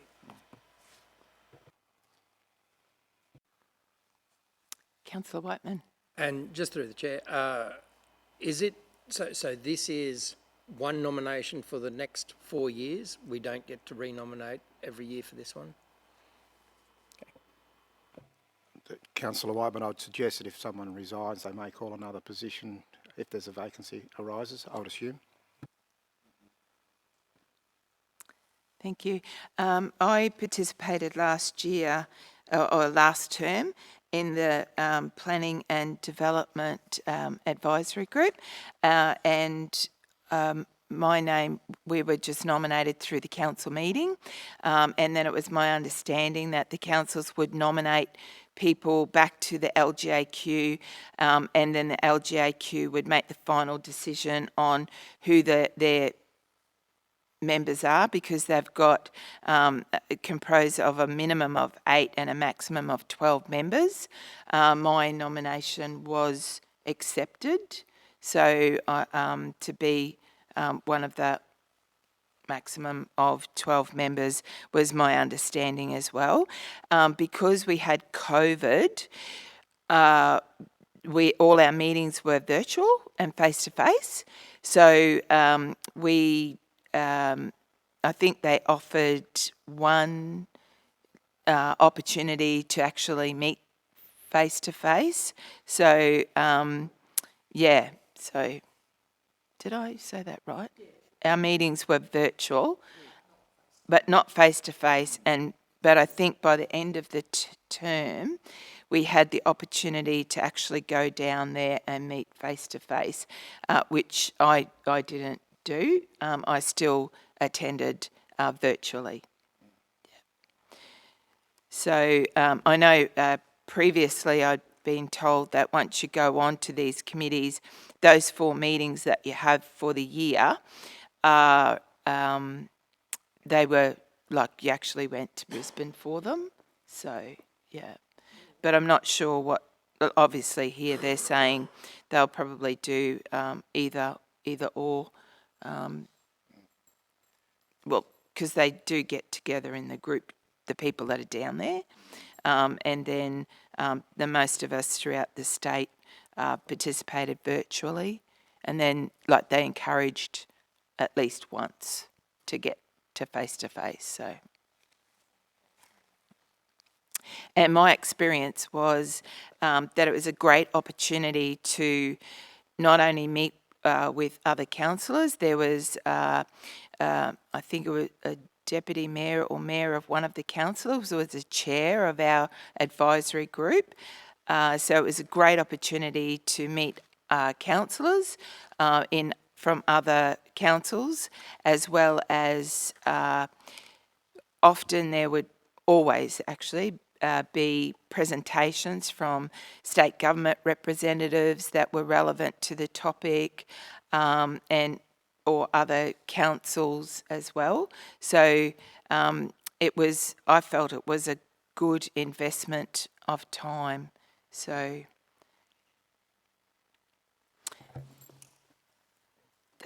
this is more of an... That said, do we want to ask for expressions of interest? Yep. Sorry, So they are expressions of interest for those groups, if anybody wants to. Oh, sorry, I'm forgetting to look. Councillor Cruz. Through the chair, I'd like to put my name forward as an expression of interest for the Roads and Transport Advisory Group. I think having, some sort of representation of regional councils and what our needs and priorities and issues that we deal with regards roads would be paramount potentially on an advisory group like that, so it's not perhaps centric to a southeast. Yeah, absolutely. Thank you. Councillor Newman. I'd just like to put my name forward for the waste management and circular economy. Okay, yeah.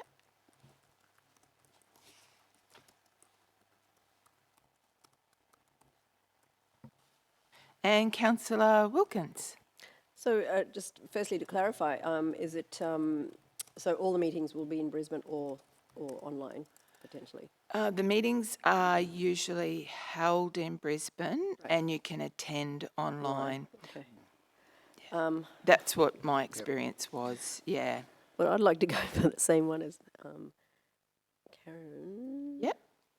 Yes, but happy for you to have it. Yep. Just remember through the chair that it's only an expression of interest, and it'll be up to the LGAQ who will actually appoint people to the committee. So if both of you want to do it, you can, but we won't have the ultimate decision at the end of the day. It will be the LGAQ. Yeah, it says in the paperwork that the CEO of LGAQ will have the final decision. Oh, well, I'll do the water one then. Water and wastewater. Yeah, I think that would be a valuable one to have representation on. Yeah. Okay. Unless anyone else wants. Can I just clarify who's going for what then? Yep. Sorry. So the roads and transport. Oh, sorry, Councillor Whiteman. If it is expressions of interest, I'm pretty keen to go for roads. Okay. Having said that, I've got some pretty tough competition over there.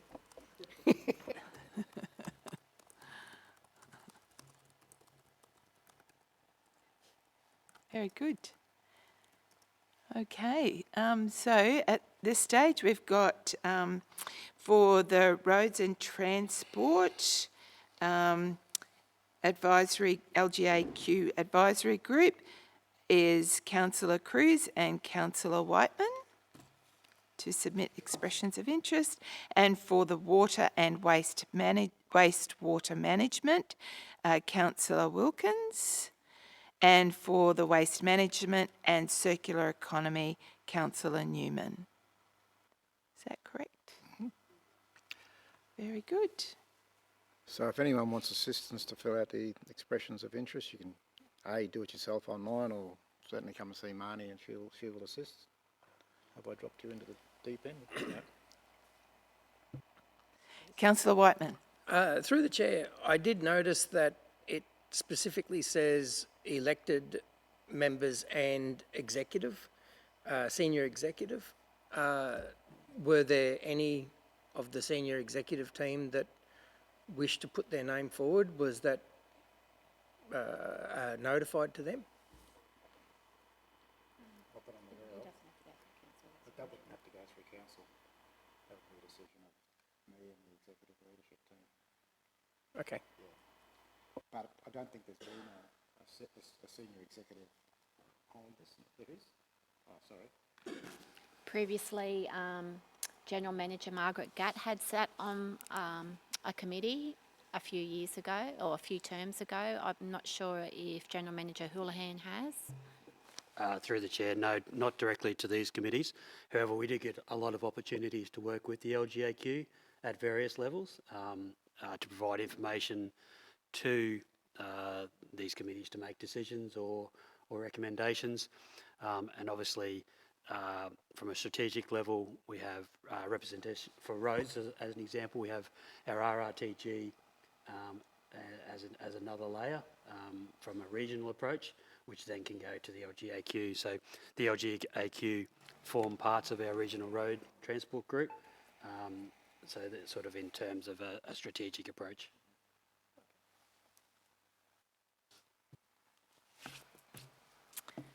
Very good. Any more nomination? Oh, Councillor Wilkins. No more nominations. Just a question. So it doesn't. So when you say okay, it's up to the LGAQ to decide. So potentially someone else could be in that position in this sort of region. Is that correct? From other councils? From another council or something? Yes. Yeah. So the nominations will go across the whole of Queensland. Right. 77 councils. We'll get to provide nominations for those positions. Whether they do, we don't know. But yeah. Yeah. And I'm not too sure how popular or how many expressions of interest the LGAQ get either. So, and potentially they could actually look at similar councils. We'll choose one over another. I've really got no idea what their selection process is either.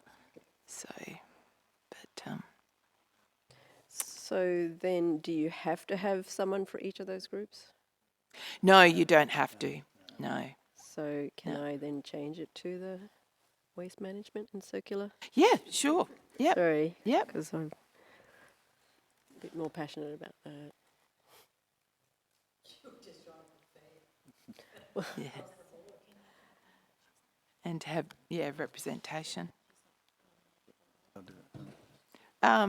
Councillor Donaldson. So it's my understanding that the LGAQ, if they get 77 nominations for 20 positions, obviously they're going to go through those positions and pick the best people for the job, whether that works on where they are or the areas they live in Queensland or just on their qualifications. That'd be fair in saying that, wouldn't it? Potentially, I really don't know what their criteria is. Yeah, could do that. Yeah. If you don't have a full profile of yourself and your qualifications, they can't really judge it against the criteria they've got. Councillor Newman. Yes, if Councillor Wilkins has removed herself from the water, I'll go on that one as well, please. Just as an expression of interest, I just think it's valuable that we have input into that level of decision making. So, sorry, just to clarify, to nominate for both? Yes. Awesome. It's Thank only you. yellow. It's really good if we can have, representation on all of those, particularly given the, water and wastewater management is pretty crucial for our council to sort of know what the latest is. Councillor Whiteman. No, just through the chair, I was going to point out that in the last term, Councillor Megan Daniels did sit on 2 of those chairs. Yeah. So there is precedent for that. Yeah. Thank you. Councillor Seifer. And just for a bit of background, previously these committees aren't well subscribed to. Actually, Central Highlands Regional Council was the most heavily subscribed and held the most positions. A lot of the councils don't bother, I suppose, for want of a better word, with these type of committees. So you have if that's going to be the same this term round, you've got a bit of a chance to get in there. Yeah, I don't think you're going up against 77 applicants. Very good. Okay. Right, well, we'll move on to the recommendation.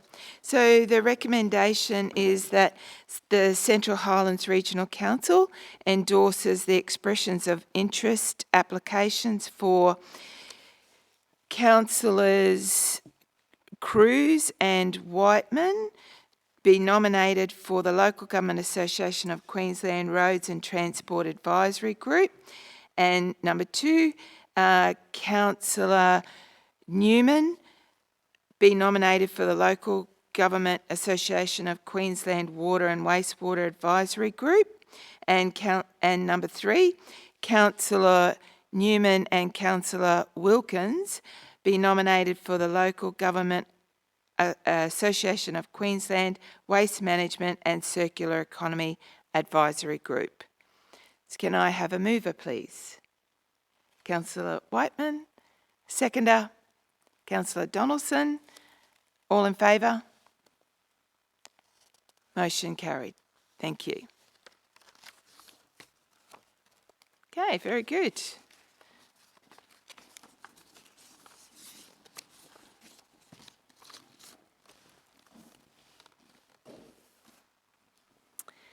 Okay, we move on to item 13.2.1, record of proceedings for the Central Highlands Arts and Cultural Advisory Committee planning meeting, the 3rd of May 2024, and I hand over to Lisa Donlan, Acting General Manager, Communities. Thank you, Mayor Moriarty. Through the Chair, the Central Highlands Arts and Cultural Advisory Committee, known as CHRC, is a council committee established to support council service delivery in the area of arts, culture and heritage. The committee met on 3 May 2024 with the record of proceedings presented to you today. The recommendation is that the Central Highlands Regional Council receives the record of proceedings of the Central Highlands Art and Cultural Advisory Committee planning meeting held on 3 May 2024. Taking the report as read, I have with me again Officers Ruth Hayden, Arts and Cultural Officer, Galleries, and Kat Hatzipaniotis, nailed it, Coordinator, Arts and Engagement, to answer any questions for councillors. Very good. Can I put it out there for Councillor Cypher and Councillor Wilkinson? You were present at the planning meeting, if you had anything particularly to share as well.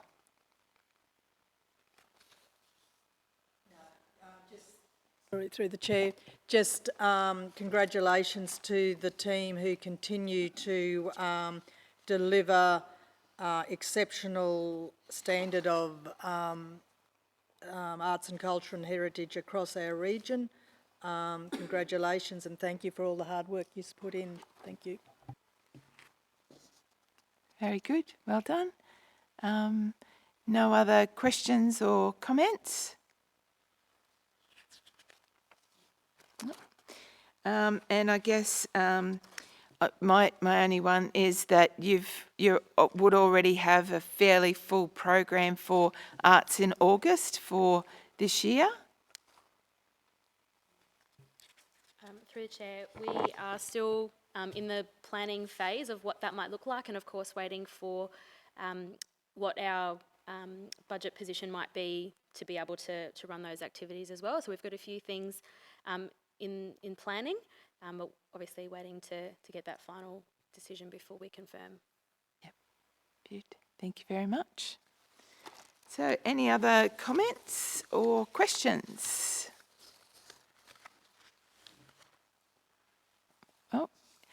Congratulations again, but we'll move with the recommendation. Is for Central Highlands Regional Council receives the record of proceedings of the Central Highlands Arts and Cultural Advisory Committee planning meeting held the 3rd of May 2024. So, mover, Councillor Wilkins, seconder, Councillor Newman, all in favour? Motion carried. Thank you.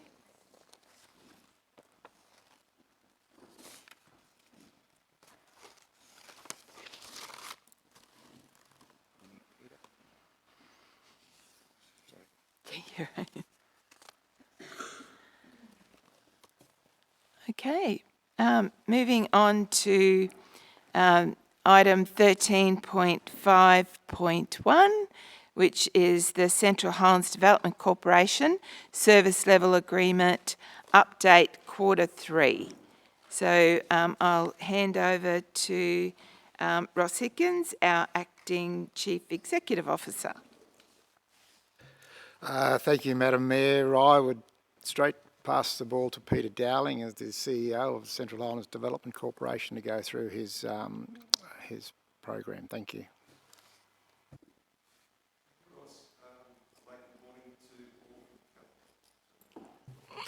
Morning to council and officers.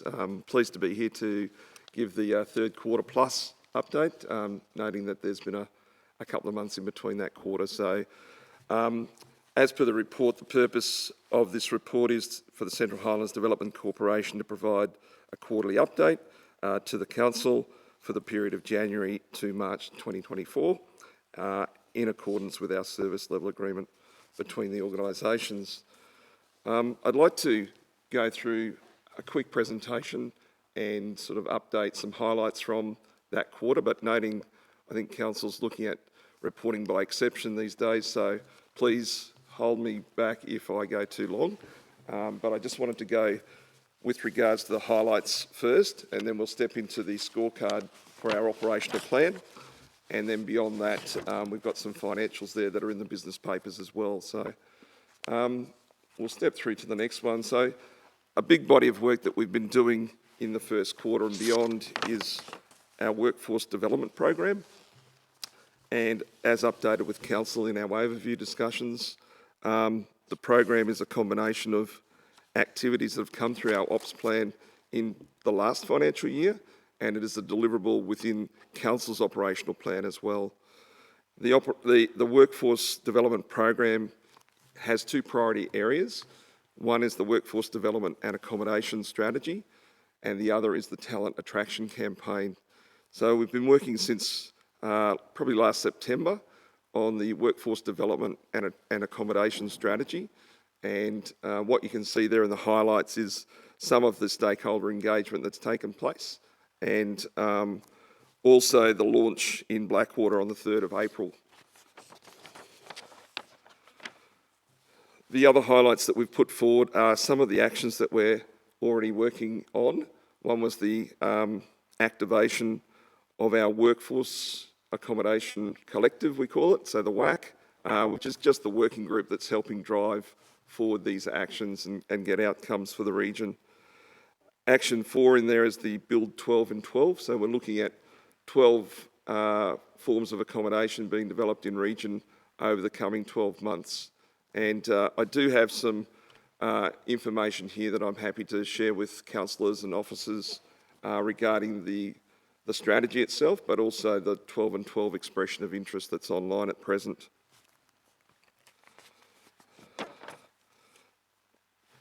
The next highlight is looking at our childcare area. So the strategy, if you've had a chance to go through it, we do have a session with Council on the 12th of June to go through that at your strategic and briefing session. So we'll go in more detail there. But obviously childcare is an important element in the workforce development program. And we did an exercise of advocacy in Brisbane some weeks ago now at the back end of April, early May, with a group called Astute. And they're working closely with some centres up in the Isaac region to look at ways in which bringing educators into region. It's quite a complex piece of work they're doing, and they've established what they call the Childcare Leadership Alliance. So we're trying to learn from other regions that are similar to ours as to the ways in which they've been able to overcome those challenges. And the other item there is item 6, or action 6, which is the capital investment. And what we've done there is had some good conversations with the community of Blackwater in particular, understanding that a lot of this program has been driven through the Resources Roundtable initially when it was set off. And some of the background in that particular action was around the Blackwater Town Centre and better understanding the dynamics of that centre and ways in which it could be enhanced. So we actually went to Southport and caught up with the owners of that centre and had some really strong conversations with them and better ground truth what actually they are doing with that centre and the incentives and opportunities they've put forward over a number of years now. So we continue to have that relationship. We're going back and forward with them around some potential retail operators that might enhance that centre as well. So we're acting as a conduit for that. Action 8 is a very topical one in our region, fairer airfares, and we've been engaging with Qantas for some time, but of recent times around the schedule of flights. I noted Council was out welcoming the new plane in region, which is a bonus for our region because it gives us more capacity, which may enhance better pricing over time, we hope. The other side to that equation is Qantas does have a regional subsidy scheme, and we have used the data from the strategy we've developed to help their internal business case to get a regional subsidy scheme in region for our region. So we're still pursuing that opportunity at the moment. You can see some other actions there in terms of engagement with the Minister, Scott Stewart, the Minister for Resources. Why did we do that? It was really important for the Minister to understand that our non-resident workforce has grown by 7% up until June 23, and indications are that that will continue. So the impact on the accommodation in region is real, where a lot of our workforce that are non-residential are actually taking up commercial residential space in our communities. And there's that conversation to be had around village accommodation for workers coming into region versus integration into community. So I know that's a big issue and topic of discussion, but we wanted to let the Minister know that. But we also let the Minister know that, there was some positive response to the recent Gemfields announcement with their discussion paper, so we wanted to share that with them as well. And as Colin Boyce, the member for Flynn, was in the region, we also gave him a briefing on the strategy and what we're trying to achieve. The last highlights with that particular program focuses on the talent attraction campaign and undertaking some research. What you can see there in the imagery is a focus group. So we tend to look in partnership with that consultant at some of those specific jobs that are of higher priority than others in our region that we can't fill, and also the organisations that own those jobs, and council's certainly one of those. So we had council and other organisations at the table to go through their insights into attracting and retaining a workforce and using that to position a campaign going forward. We're also out there in the marketplace at the moment seeking talent in those particular areas so that we can bring together the campaign, and there is a video or grouping of videos to be made probably in sort of the new financial year as part of this program. So we're in that hunt at the moment to go across organisations and identify a number of employees that are in some of those jobs that are hard to find or can be great advocates for moving to the region in a recent time frame and why they did. So that's a piece of work that's ongoing. And we changed around our events program. So in our ops plan, we actually had the major projects event being the first one this year. But due to the fact that we were doing this program in the workforce development space, we actually put that up as our first event. And for some of you that attended, we're really pleased with the take-up. We had 84 registrations. There was a good share of information from the keynote speakers and a lot of question and answer time given afterwards. So that was really pleasing for us to be able to give back to community an understanding of what that strategy entails and where we're going with that strategy. So there's a good share there. Stepping into a few other highlights, we had some success with funding from the Queensland Regional Investment and Development Authority, so CHRC as they're commonly called, and that was around our ag theme, and it was a program called Smarter, Stronger Ag Through Farm Data, and that program is around raising the awareness with our farming fraternity around the use of data on farm. The objective for us was to get three businesses or farms to take on an IT audit and then look at ways in which they could improve their opportunity at their site. And we're able to manage that, and we'll do some case studies on that as an outcome of the program. The other good thing is that we used our alumni from the previous Ag Frontier program, which was about startups and scale-up organisations, not just in our region, but beyond our region. So at the workshop, we had over 40 people there, but we were really pleasingly able to use groups like Pear Tree, which are from Orange. We had the Tropical North Drought Hub, which are sort of based, I'm trying to think, around Cairns, all participate. So we had people coming from far and wide in that workshop. And we're using local groups like Site Support, which is a Central Highlands-based business, to do the audit as well. So it's a good combination of IC&T sort of organisations supporting our farming fraternity. I think the other highlights there, we've worked towards innovation as a strong theme for our region, and it's one of those areas that we'd like to utilise to concentrate on the now and the tomorrow. And so we did receive some funding from Advance Queensland for their Queensland Innovation Precincts and Places Fund, and that kicked off last week with a stakeholder group meeting to meet with the consultants and to just give a refresh as to what the purpose of that innovation roadmap is. We centred some of that roadmap on CQ Smart Cropping Centre and that facility out there, but we are very clear that we understand council is yet to make decisions on that particular site, so we've been very upfront around that with all parties that we've engaged with. Other things that we wanted to highlight very briefly were the monthly business networking that we do. We get a good crop of people that come along, not always the same people, which is really pleasing, and just we share around business opportunities, and just it's a good fraternity of sharing in the business world. And we had a great event last week for the celebration of our small business, and thank you to the Mayor for attending and others that were in attendance. We had about 70 plus in the room, and it was just about celebrating our small businesses, which we have. Probably 90% of our 3,300 businesses are small businesses.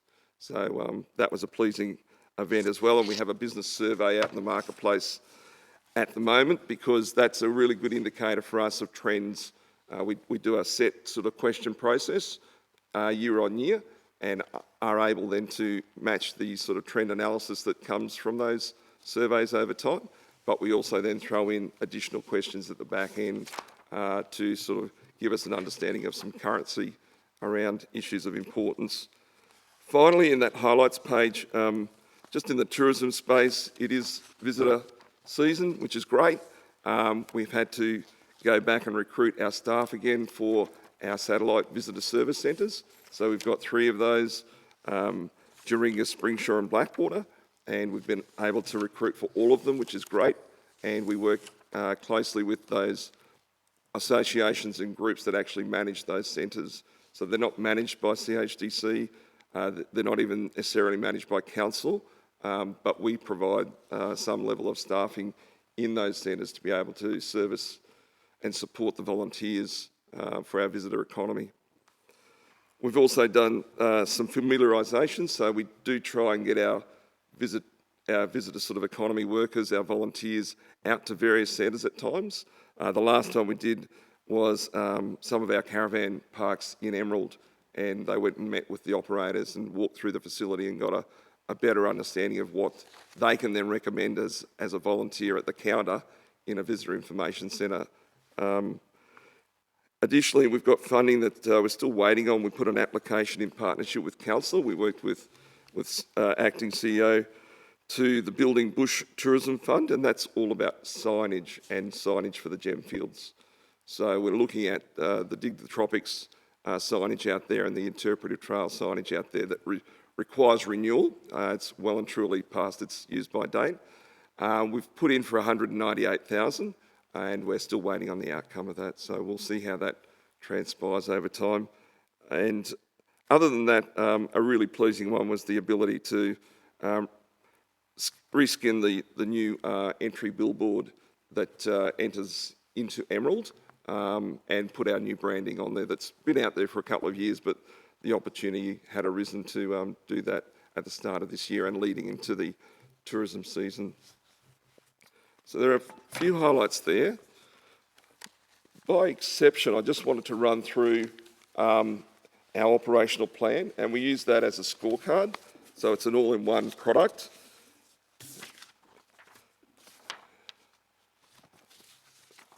So if we're looking at, just get my paperwork.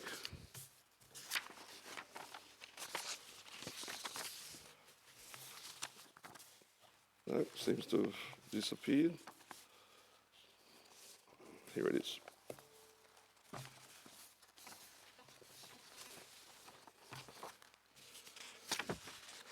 So a couple of things in Q3 that were due for delivery that have been worth discussing.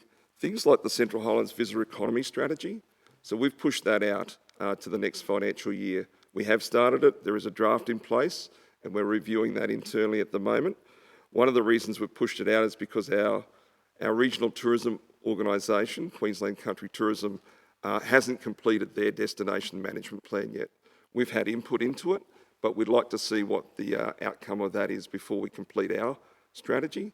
We are looking at a refined version of probably taking the action plan out of our strategy around to stakeholders and engaging, and we'd certainly want to do that with Council as part of that process. So we're refining that action plan at the moment, getting it ready so that we can set up that engagement with you. Some other things that come to mind, as I said earlier, the major projects register is in here as a deliverable in the first quarter of this year. And because the event was changed to June, which is coming up not next week but the following, we've transferred the deliverable into next quarter. So the major projects register will be delivered in time for that event. And I've seen the sort of final drafts, and we've just got it out to some of our proponents for their final feedback. So we're ready to go on that front.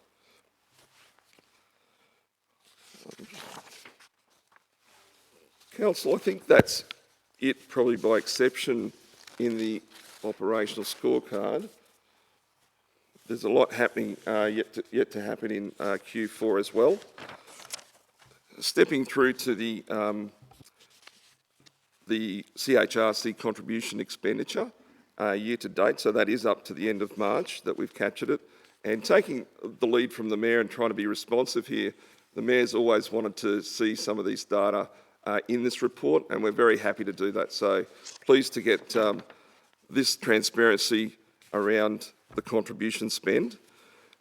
As per the business papers, the high-end story is that there's a 388,146 underspent, and there are three key areas as to where that underspend is. So the first is in staff remuneration, and the reasoning behind that is with the business investment and attraction manager role, back in probably early 2023, we would have put the budget through our board and then to council for this financial year. And at that time, we were defining how we would take that role forward. We had three options. One was to keep it as it was at a certain remuneration package. One was to put it into coordination role, where it is now. The regional development coordinator is what we ended up with. The other was to look at a head of strategy and engagement based in Brisbane to try and raise our level of advocacy where our decision makers are. So all those decisions or all those options we had to put into the budget. So we had to put the highest cost into the budget. We came out with the lowest cost option, which was the regional development coordinator, and thus there is a gap there in the expenditure in this financial year. The other areas that we've listed there in the presentation are the overheads and projects, effectively our operating costs. So we've underspent there. One of the areas is that transition of what that potential role could have been. So we had to budget for that. And then the others are very typical, expenditure items that we would look at in any financial year. We try very hard to use the money effectively and not spend it for the sake of spending it. So it is an underspend, but things like the Central Queensland Highlands website upgrade, that was $10,000 alone. We haven't done that yet. We're waiting for a second quote to come through to give it an upgrade. And at the moment, it could be probably between $3,500 to $5,000. So, that's where we haven't spent yet, but we're going to spend going forward. The final area is an area of investment from CHD itself. So other operating costs, which are the projects. The three top projects there are totally relevant to the role that we've only just put on, the Regional Development Coordinator. They were pieces of work that role would drive, and obviously we've only had that person in the role since November last year in a part-time capacity, and since March this year in a full-time capacity. And their whole focus has been the workforce development program. So we look at those three pieces of work that we would dearly love to do, but they are an underspend at the present time. We do look out of those three, the investing in Central Highlands video and collateral is our priority. We've had that on our books for a number of years that we'd like to do, and we need to execute that. We think there's a great opportunity there. The others are by default, so the business facilitator events. We had budgeted for Indigenous Business Month and being a participant and a supporter of that. That didn't go forward. We also had budgeted for International Women's Day. We had two organisations in the mining fraternity, one in Blackwater with Coronado and the other in Emerald with Kestrel, who did big days for community. So there was no point CHDC going forward and doing something in addition and crowding out that space. We're also been investigating local buy gift cards, and at this point in time, the research is not mature enough. There are a number of options out there, but our business facilitator is not prepared to go forward and actually nail one of those options down yet. And the other one was the business planning workshop. So we did look to do that in FY25 and push it out. We're actually having conversations this week around, is that the right workshop to be putting forward? We felt it was based on the information that we built our budget on for FY24, but of recent times, things like our businesses are interested in things that are more practical in the sense of the Microsoft suite of products, so Excel, Word, all of those things that we use every day, and how can they improve their capacity by being upskilled in those areas. So we consider those as well going forward, and we'll further consider that for our FY25 budget. So, Council, that's a quick run through. Hopefully I didn't take too much time up, but happy as always to take questions. Thank you, Peter. Thank you very much. That was very informative. Thank you. I don't know if we've got any questions or comments for Peter. Councillor Donaldson. Pete, the only thing, the sign coming in from the east, I noticed the what's the bush called? The bougainvillea is growing in front of it. Oh. And you can't sort of half see it until you're right onto it. Gotcha. Somehow if you can cut that back so you can see it from the lights. Oh, not quite, you know what I mean? Yeah, no, it's a good call. Yeah. We'll take that on notice because we work very closely with Council's team that sort of operates parks and gardens, and we can certainly work that through with them. Yeah. The other side is to be notable is that is a CHRC. That's a council sign that they give us to use for marketing purposes. So, which we love because we want to do more of that. We are actually investigating a sign that's to the north of town. So on Hospital Road at the north, there's more of a tin sign about welcome to Emerald, and we are asking council officers as to whether we can upgrade that to mirror the tourism branding that we've got out there with the other signage. So we'd certainly like to do that as well. Yeah, cool. Yeah. And just speaking on that entrance to Emerald, I know that over many, many years, people living in Emerald would like to see that whole entrance in there improved, but it's also a discussion we have to have with main roads, I think. But yeah, definitely take that on board, and probably something that we might have a discussion about going forward as well. Councillor Wilkins. So I guess a couple of things. So when you're talking about upgrade to the Central Queensland Highlands website, is that the council website or is that just a Central Queensland? So so what we did a number of years ago is we rebranded our region from a tourism perspective. So from a visitor perspective, they connect with Central Queensland before they do the Central Highlands. Right, okay. So through our research, when we developed that branding, we came up with CQH, Central Queensland Highlands. And so that branding has been out there for a number of years now, and the website goes with it. It's part of that process. So Central Highlands Development Corporation has a number of platforms, websites. One of them is the CHDC one itself for our organisation. One of them is the Central Queensland Highlands for our visitor economy, so for the external viewers who want to travel to region. And we're going to build into that one, thus the quotes, to do some more work there, hopefully a little bit more around the livability. So when we talk about that talent attraction campaign in the workforce development program, we're looking to place some of that information onto the Central Queensland Highlands website, because that's where the viewer is external to our region. So they're looking at that site to make decisions on travel. Also, is it possible to have something like,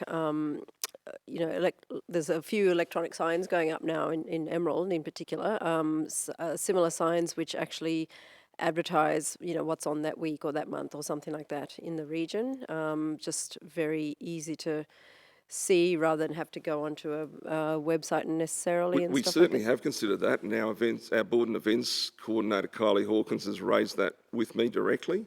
So the cost is, for those who know Emerald well, that new sign that's near the, I'm trying to think of the AAA motel, is from memory, correct me if I'm wrong, Kylie, it's about $18,000 to advertise for a year. We were looking to do a partnership potentially with council. We need to better understand the research because there's a digital sign there. Is it still effective versus other forms of signage and marketing? So we need to do that homework.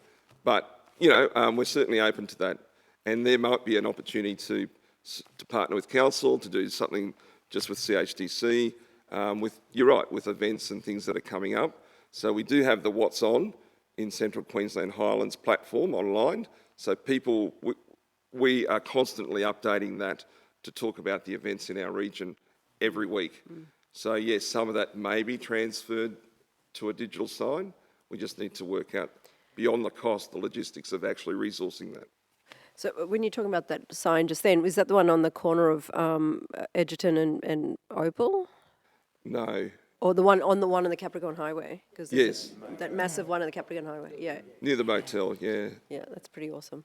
Yeah, it is. Yeah, no, it's a great sign. It's just a matter of how do we best use it? Is it the most effective way to get our information out? And, does council want to be part of that?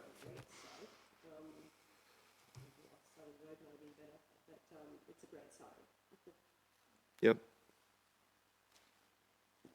Very good. I've got a couple of questions, Pete. Yeah, Thank sure. you very much.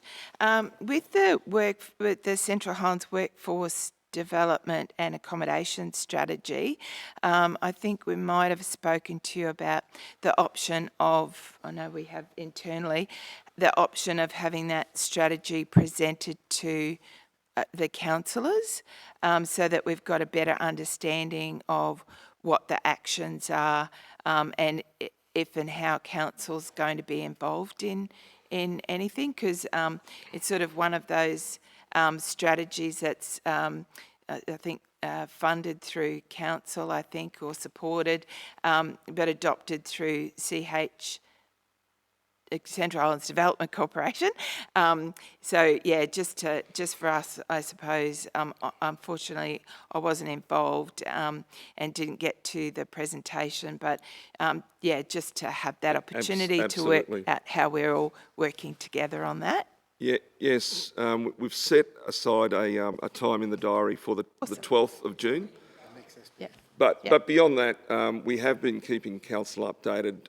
Obviously, in this transition period, that was a challenge, and we did keep in contact with our acting CEO and General Manager of Communities all along the way. So the document wasn't something that just was put out into the marketplace. But also, we're very, very happy to share that story. Yeah. No, it just gives us a better opportunity to be all working together. Absolutely. And also, we're still sort of trying to work out our approach with advocacy, and I know that we've had, thank you for giving us that update about, talking to ministers and opportunities for advocacy through CHDC for the region, and then how we're all going to work together to make sure that we're all on the same page with, we're not duplicating, but we're working efficiently to do some of that advocacy. So thank you for everything that you very guys keen, have as done. I've stated before. I think that's the best way forward, is the collective approach, and that's been proven time and again. I think the challenge we face is in our operational plan, and it's in there in this financial year and was last year. We do list some priority projects, and many of those are often priorities for council as well. But I think it would be great that we had a collective understanding of what that means, absolutely. And then how we go about executing the program. Awesome. Yep, absolutely. And lastly, on page 189 of our agenda, which is page 1 of the SLA report, the heading for CQ Rock Connectivity Project. Yes. I noted that, so just to make sure I've got this right, because now participating in the CQ Rock as well, and putting my hand up as well to, I think, take over from Councillor Christine Rolfe, because she's very passionate about making sure the digital connectivity. So I just wanted to, I suppose, just check in that that CHDC did some of that work with the ROC. For all regions, sorry, Peter? No, just for ours, Mayor Moriarty. So what occurred was Councillor Rolfe came back to council, and there was a program of works that's undertaken by CQ Rock around developing digital connectivity plans for the broader ROC, but as well as each LGA in the ROC. And they required a lot of data and information from each LGA. So in partnership with council did what they had, and then they asked us at CHDC to add to that. So we added our information to the single package that went back through council to the CQ Rock. So the plan there was, prior to election, was to bring together those councils and those officers that had contributed to their plans or their initial survey of information to go into plans. And we're still awaiting that sort of workshop, I suppose, to bed that down. So we're a support agent to council in that context. We didn't deal directly with CQ Rock. We went through council's IC&T sort of team. Oh, awesome. Thank you. Thank you. Right. Was there any other comments or questions? Yes, please. Oh, Councillor Cypher. Thank you. Thank you, Peter. I just wanted to add that in response to the workshop that Mayor Moriarty just mentioned, which is already in our diaries, moving forward when there's any new projects that require feedback from community, that Peter will be invited not just to talk to the staff level, but to actually involve all councillors moving forward in that. In the past, because there's 4 councillors sitting on the board, that has kind of been perceived council input, but not necessarily so. As board members, we get to contribute over as board members at CHDC, but moving forward, I'd like to, as chair, expand that out to involve all councillors the opportunity to provide input into any strategies or whatever is going on at CHDC. Also, I've made a commitment to give a report on the activities of CHDC at every councillor meeting, which I've already compiled my report, started compiling my report for our next councillor meeting. And also, there is a very open door, not just to board members at CHDC, but Peter and the staff would love to see councillors drop in there if you've got questions. Obviously, they have work to do, but if you've got a particular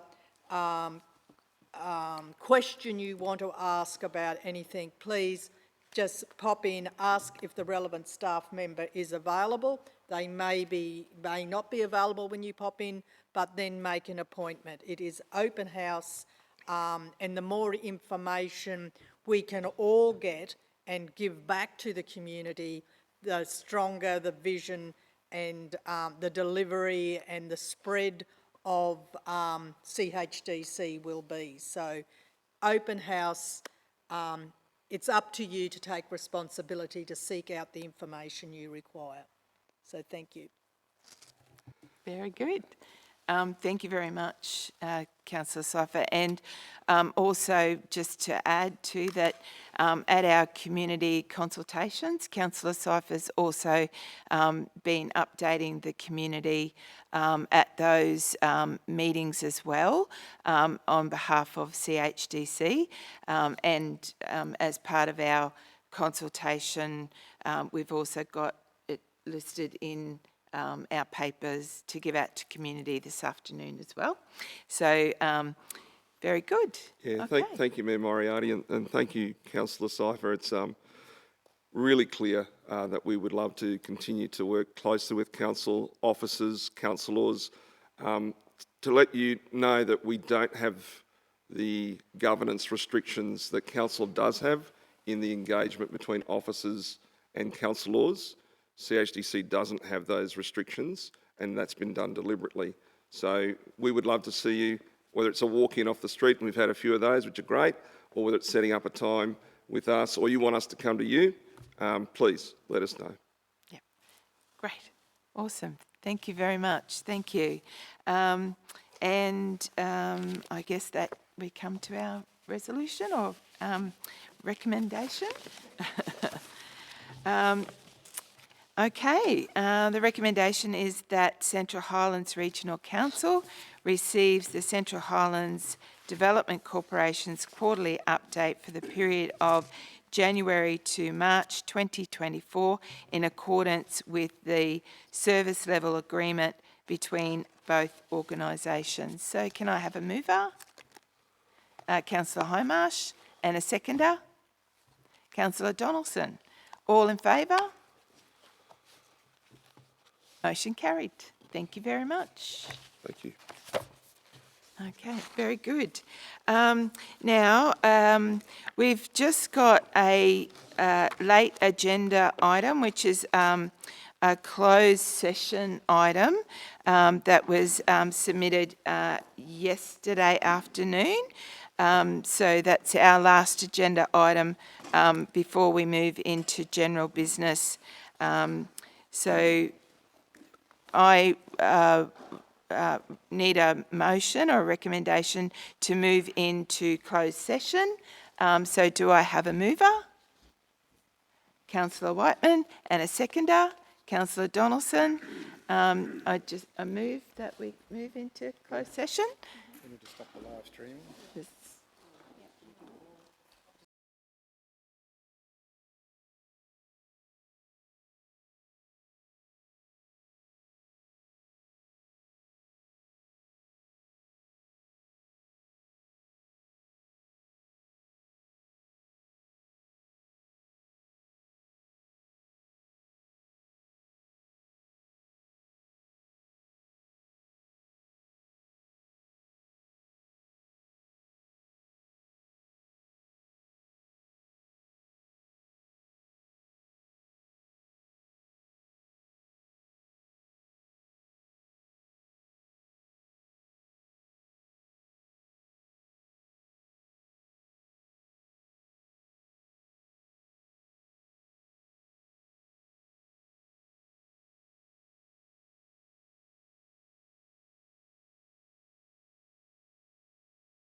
Well, thank you very much. We're coming out of closed session, and we have got a couple of recommendations to make. First off, if we can put those up, please. Thank you. If everyone's happy that we just move to the recommendations, and as we go through them, if councillors have comments to make. So the first part of the resolution is that, should that be, oh yeah, Central Highlands Regional Council formally accepts the resignation of Council's acting Chief Executive Officer, Mr. Ross Higgins, effective the 28th of June 2024. And number 2, delegates the Mayor and Deputy Mayor to seek candidates for the position of an acting Chief Executive Officer. And number 3 is that a special meeting will be called by Council for the appointment of an acting Chief Executive Officer. So if any councillors have got any comments or questions to add? Through the chair. Councillor Whiteman. Through the chair, I would just like to say thank you to Ross. As a new councillor, it's been a very steep learning curve, and I've been really appreciative of your help and guidance through the onboarding process, and I've really enjoyed working with you. Yep. Yep. And thank you very much, obviously, Ross, as well, from all of us at Council. And we will have the opportunity to have our farewell, and we've still got Council meetings to come to formally also recognise. So thank you, Councillor Whiteman. Thank you, councillors. Thank you to you, Ross. Was there any other comments? I'd just like to move the motion, Madam Mayor. Okay. So, Councillor Cypher moves the motion. Anybody second? Karen? Councillor Newman. And all in favour? Motion carried. Very good.